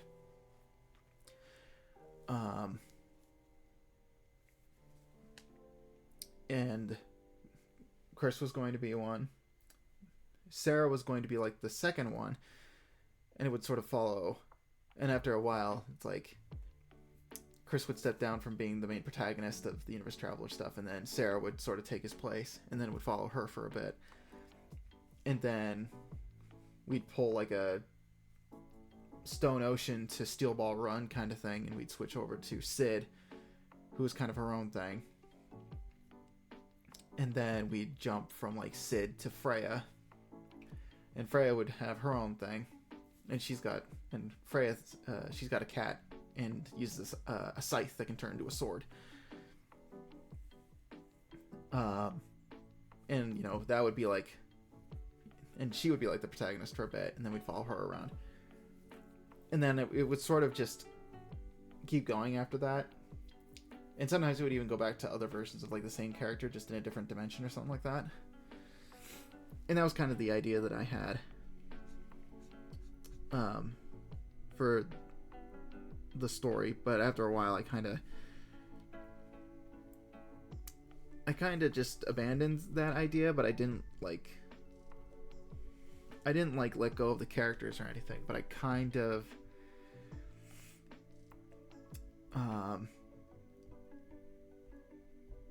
I didn't abandon the characters, but I kind of abandoned the idea of doing that. So it eventually just evolved into like another, little storyline that I hope to do at some point. That I don't really want to spoil quite yet because I don't know how far I'd actually get within this project. So I want to keep it a little hushy hush.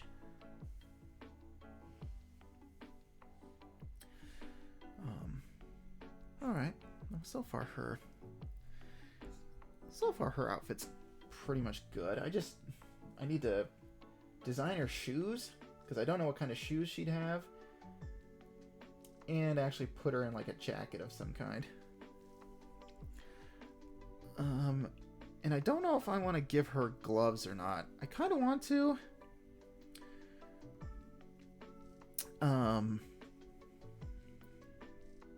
I think I might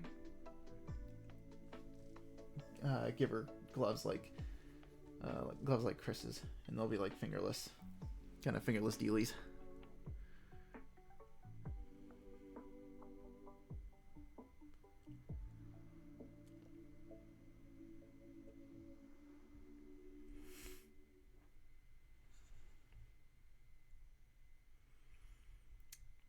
So,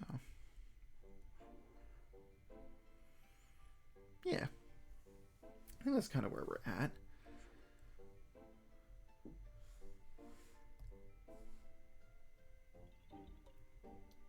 Not about that much left. Okay.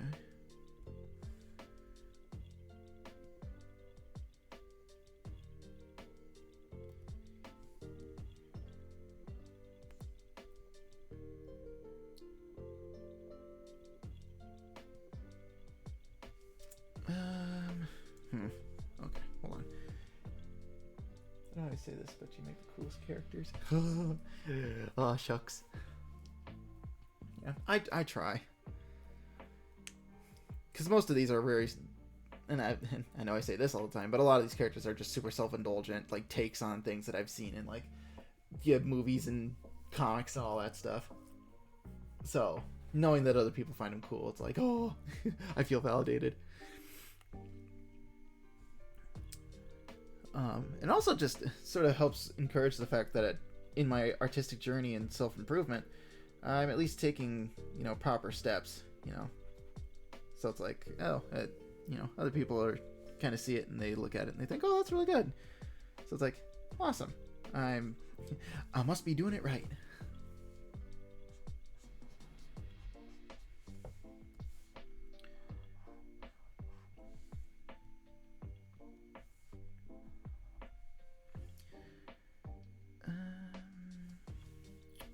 Okay.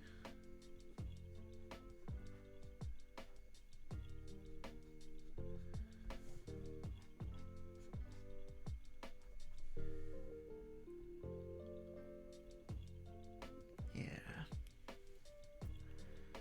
Alrighty.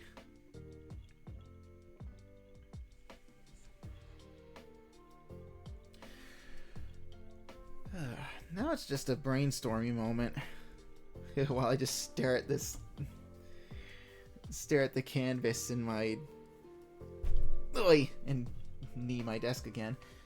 Oh, and just stare at this and wait for inspiration to hit me. Because let's see. Chris wears sneakers. He wears tennis shoes. Primarily. That's like his thing.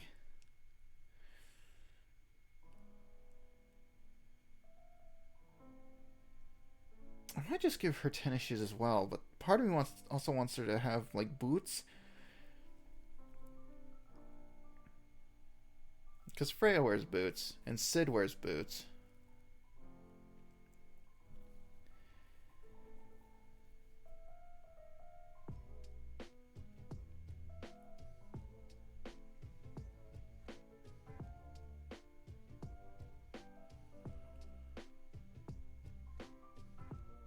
think I might. I'll probably just give her tennis shoes like Chris is and call it a day.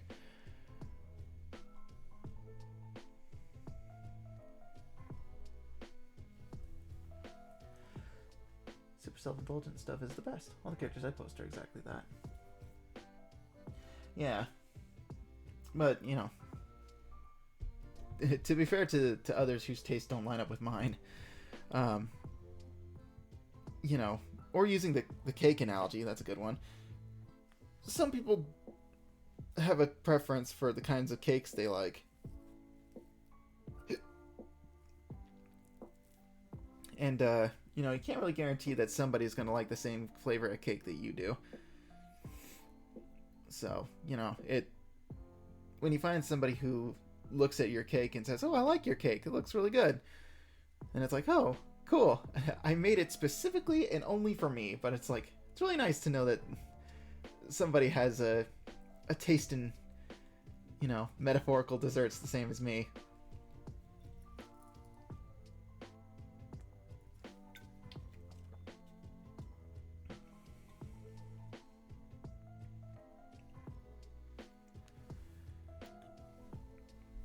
All right. Okay, so real quick, and before we kind of wrap this up, because I wasn't going to spend too long doing this thing today. We'll just throw these on there for good measure. And we'll see how I feel about them.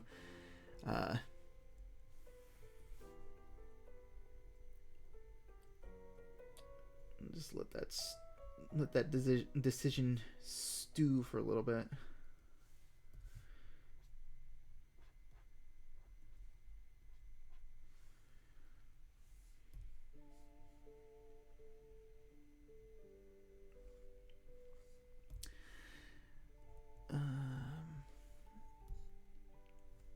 Okay, yeah, so the thing with his shoes, and I'm probably gonna have to change how her pants fall because those are directly on her feet.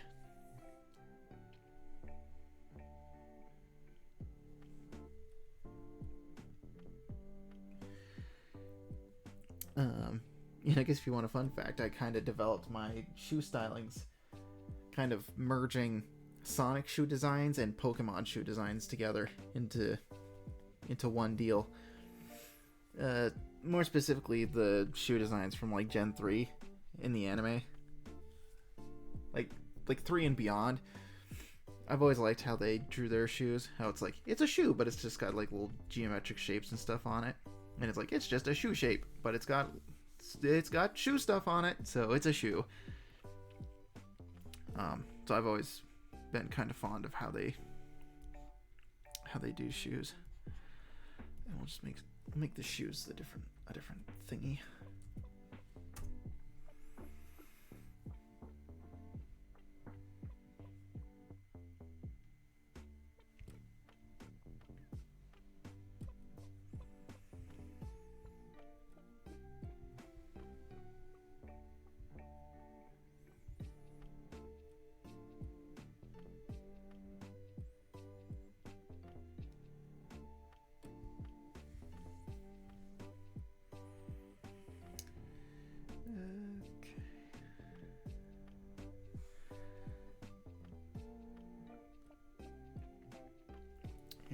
Kind of see that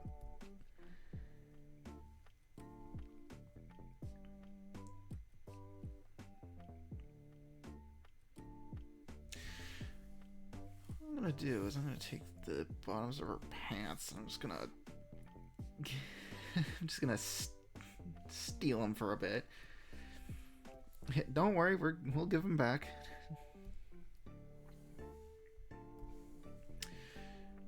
Because I'm going to kind of curb what I did for Chris's shoes and kind of go the same way.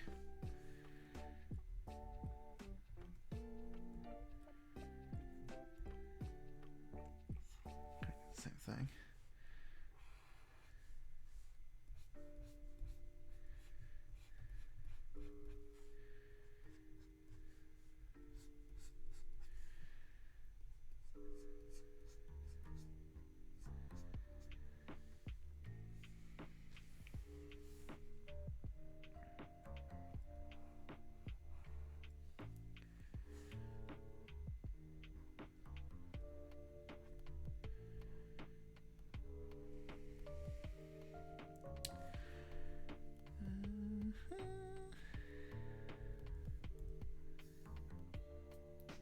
Yeah, so we just kind of follow the same deal.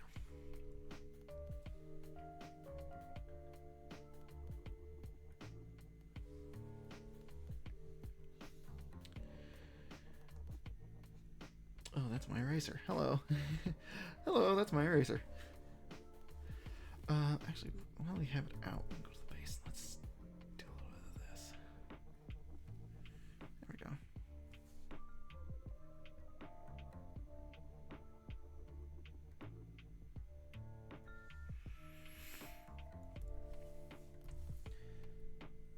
Never get to the point of drawing shoes, I'll be honest.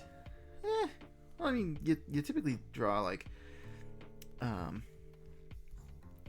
busts and stuff, right? So I mean, you know, it's only fair that's like, yeah, I never really get to that point of drawing shoes.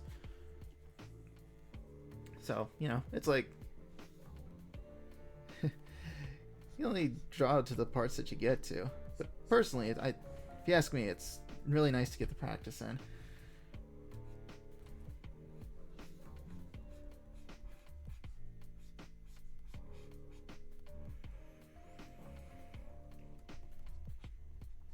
And there's always handy reference out there for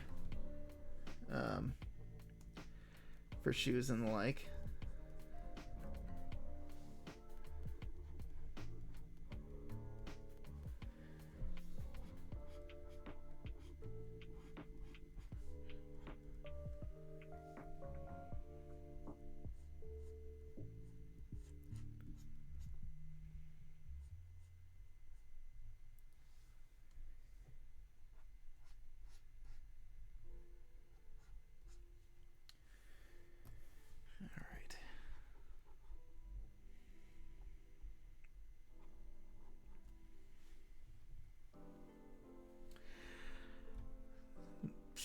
So, the question remains,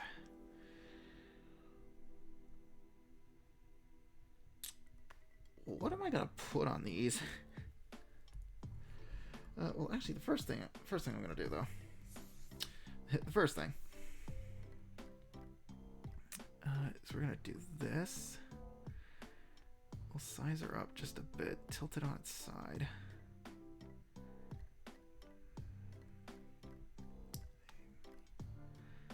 Like that a little bit more. Bigger! More! He's a madman, I tell you, a madman!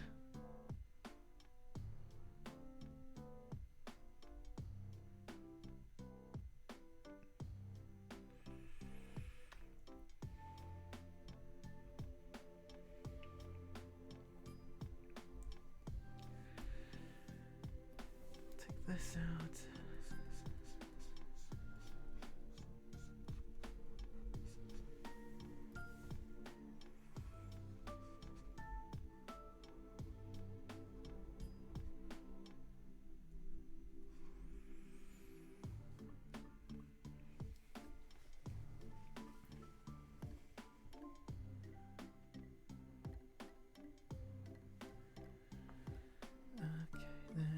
Take the lasso. Like this. It's like down here.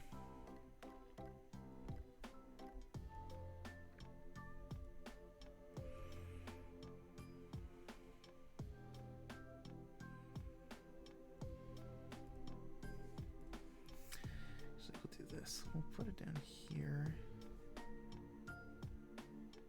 Hit OK. Then let's go on the seam here, go on here. There we go. It's strange, but I never use references usually. They seem to actually mess me up a bit. Yeah, to each their own, I suppose.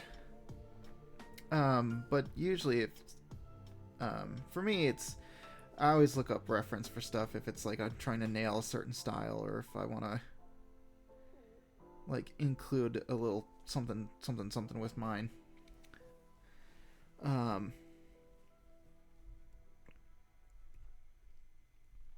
Then I always look up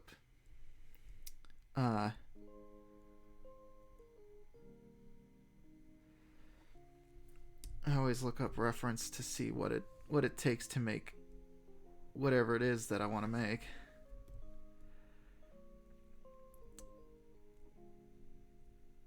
Like whenever if I wanted to make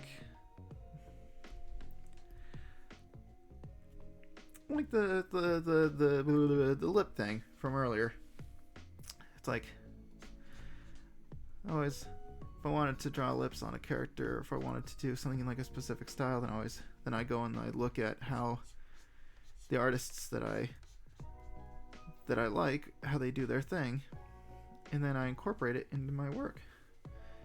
I look for trends and all that stuff, and then I save that stuff and refer to it if I need a refresher, or if I just need to remind myself how it be.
Just lasso this pocket here.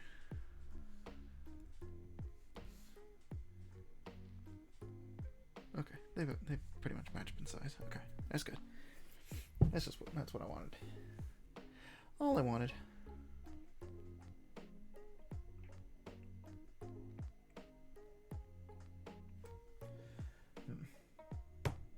Actually, speaking of reference, I'm gonna go look up one right now.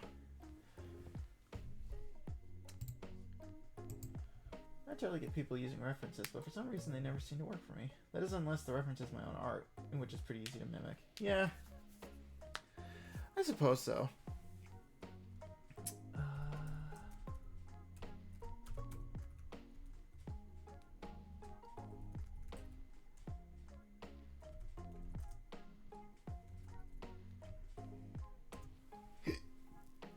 Oh, excuse me.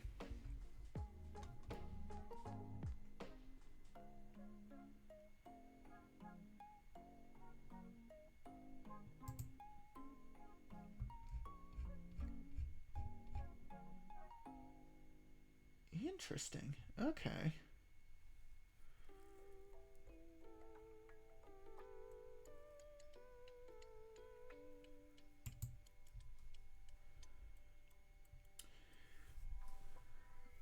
Yeah, but I mean, it's also, I think, a very good idea to, you know, on the whole, on references front, it's also good to just look at other people's art and incorporate other things that you see in other people's work into your own.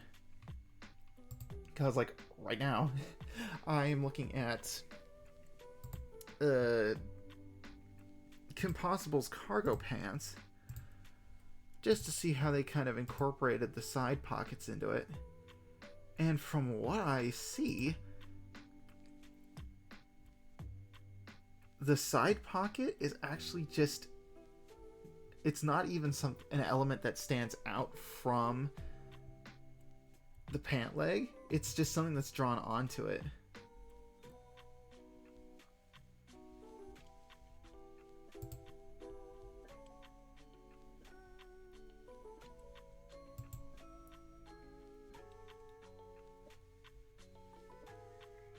Also, I never realized her belt had a bunch of pouches on it.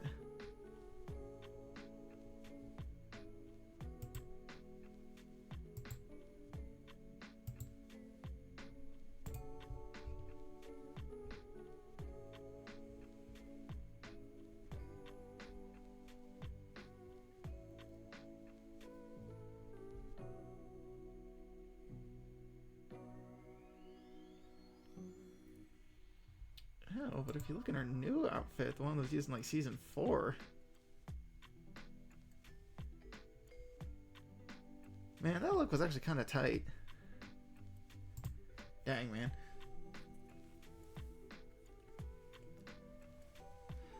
Okay, but I think I'll stick with this though. But I kind of want to do the thing that I saw in that reference material and do that. So the lines for the pockets are on there.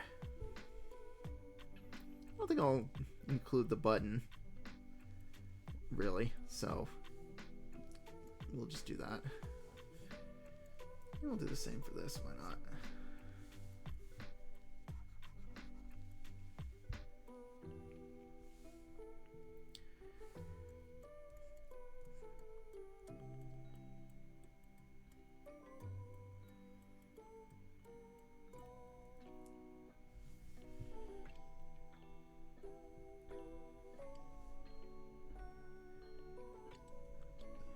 Alright, and that'll be her side pack.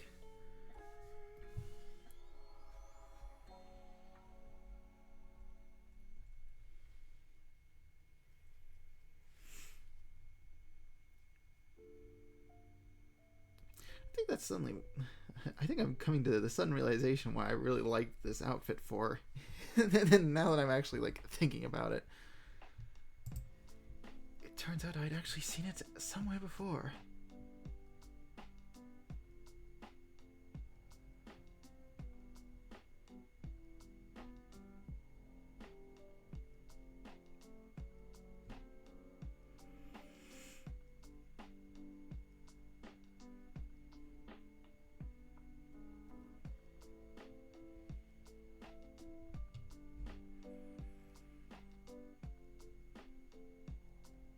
Oh yeah, she did wear cargo pants in just her regular outfit. Those are just drawn on too.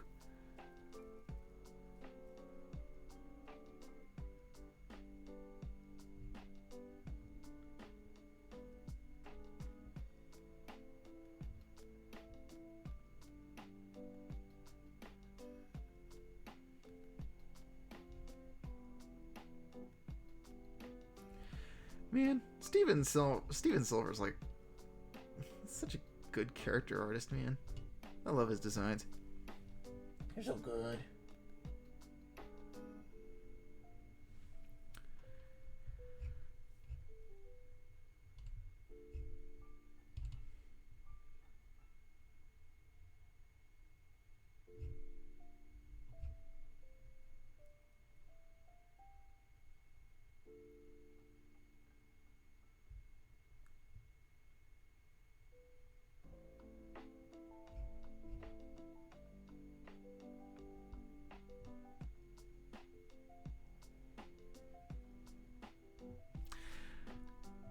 Okay.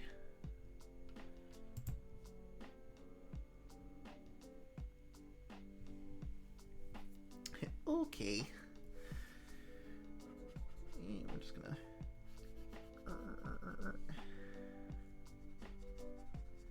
Let's do a little bit of that.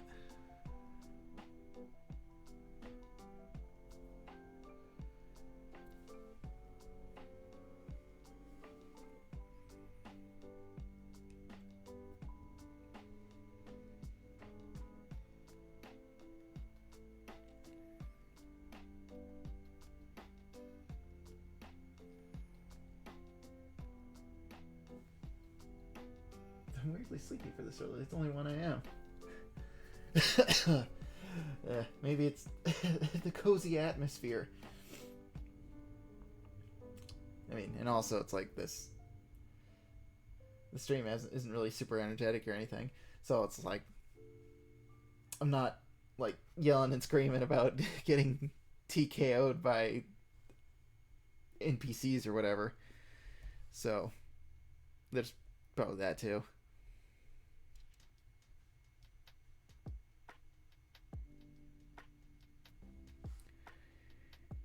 Yeah, I think we're about coming to the end here.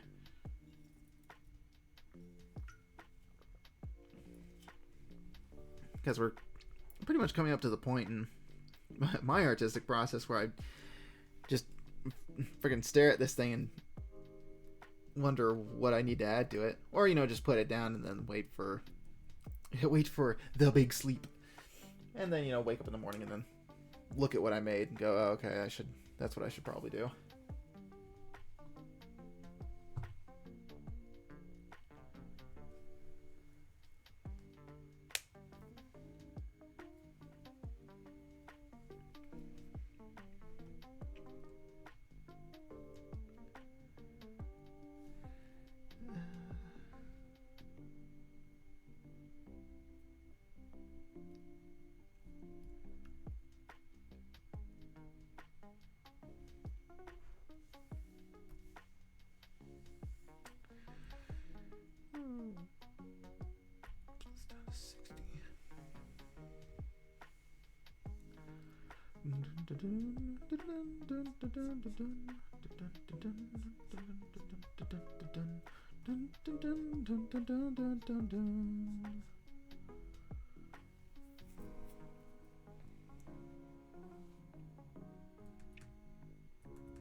Lo-fi Zelda, coolest guy in town, good art and warm blankets.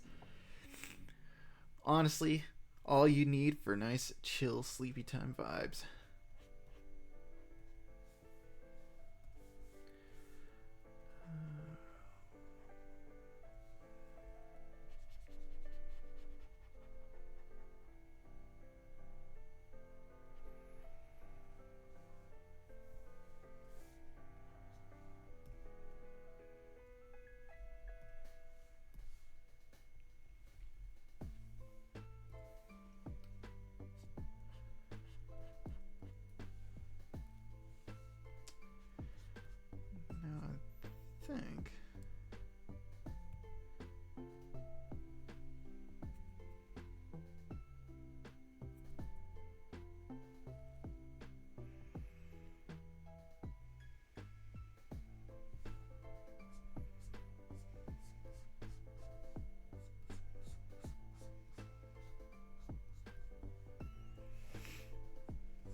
I had my eyes closed and now she has a jacket. Yeah, man. I'm thinking about... It's like... Because now I'm like... the shorter sleeves on the jacket just aren't really a... I don't know, not really the thing I'm driving with right now. It's like on the shirt it makes sense.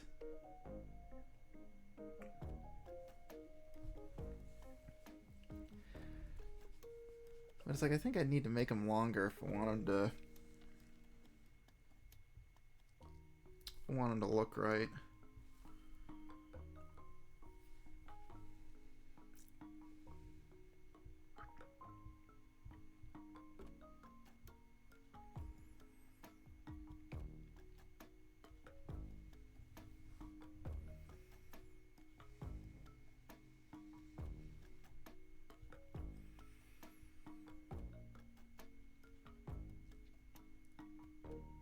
Unless I rolled the sleeves up. I could do that. Make something of like a cuff.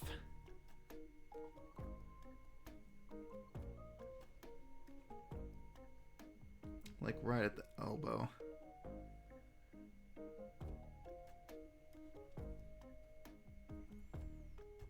Now what I... Oh, wait, hold on. No, I already have a character that does that, though. Ah.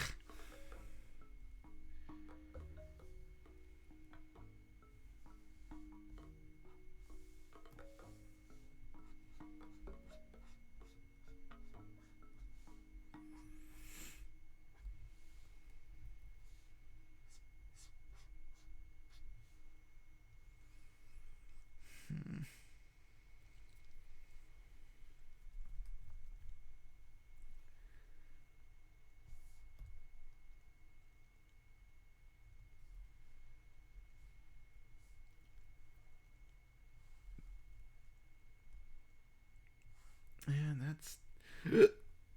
Ugh. Oh, good grief. And there's the end of that tune.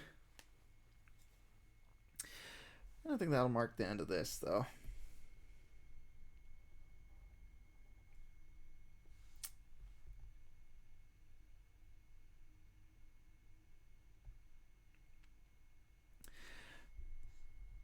I made some decent progress, I'd say.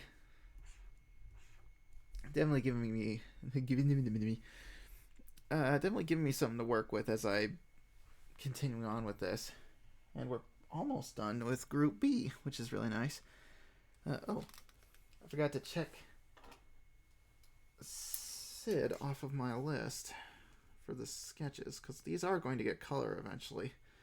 But I want to do them all at once. Yeah, so we're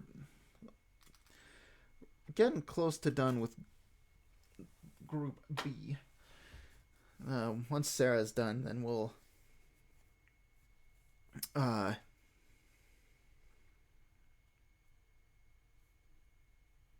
move on to Freya, and then once Freya's done, that'll be into Group B. Then we move on to Group C, yeah, which is the fun one, which is Will and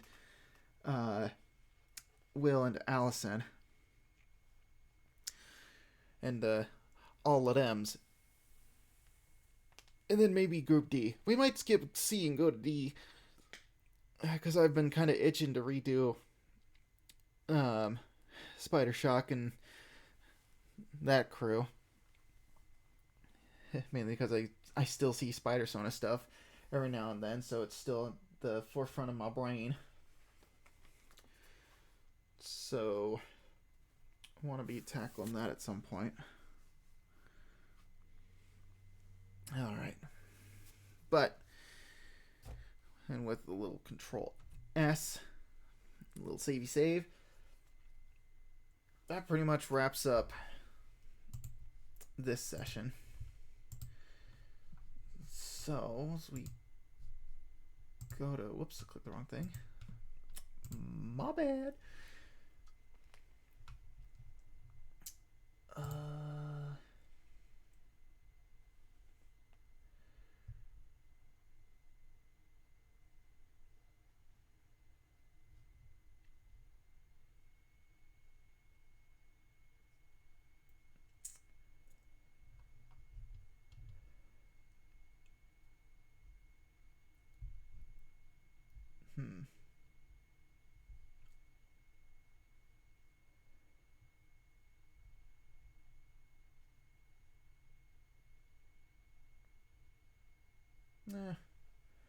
Yeah, well, yeah, yes, yeah. All right, but that'll be the end of it. It's been a nice time. I'm glad. Just keep it short, sweet, simple, and to the point.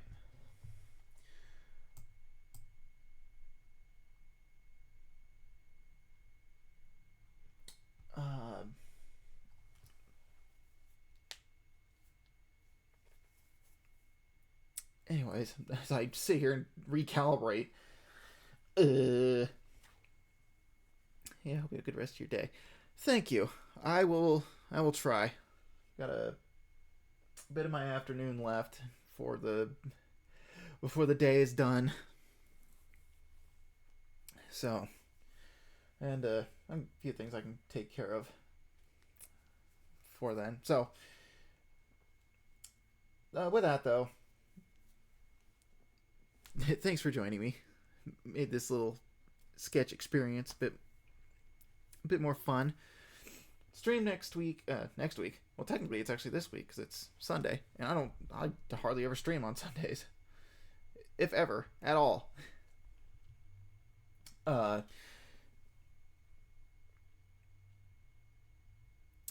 Stream will be on Friday and or Saturday. It'll probably end up being on Saturday, and it'll probably be more Tome. Because with this sudden shift in my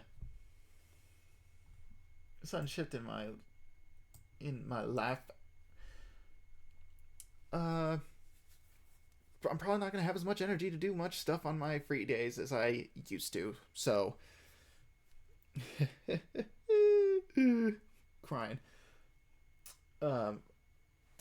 Stream will probably be on Saturday after I get a day to recuperate, and it'll probably be Tome. So it'll probably be on Saturday. That will be next stream day. So, until then, hopefully you have a great start to your week. Merry football mess. I'm gonna go watch the new Deadpool trailer that dropped during the, I don't know, was it even the halftime show? I forget when it dropped, but new Deadpool trailer, and I want to watch it.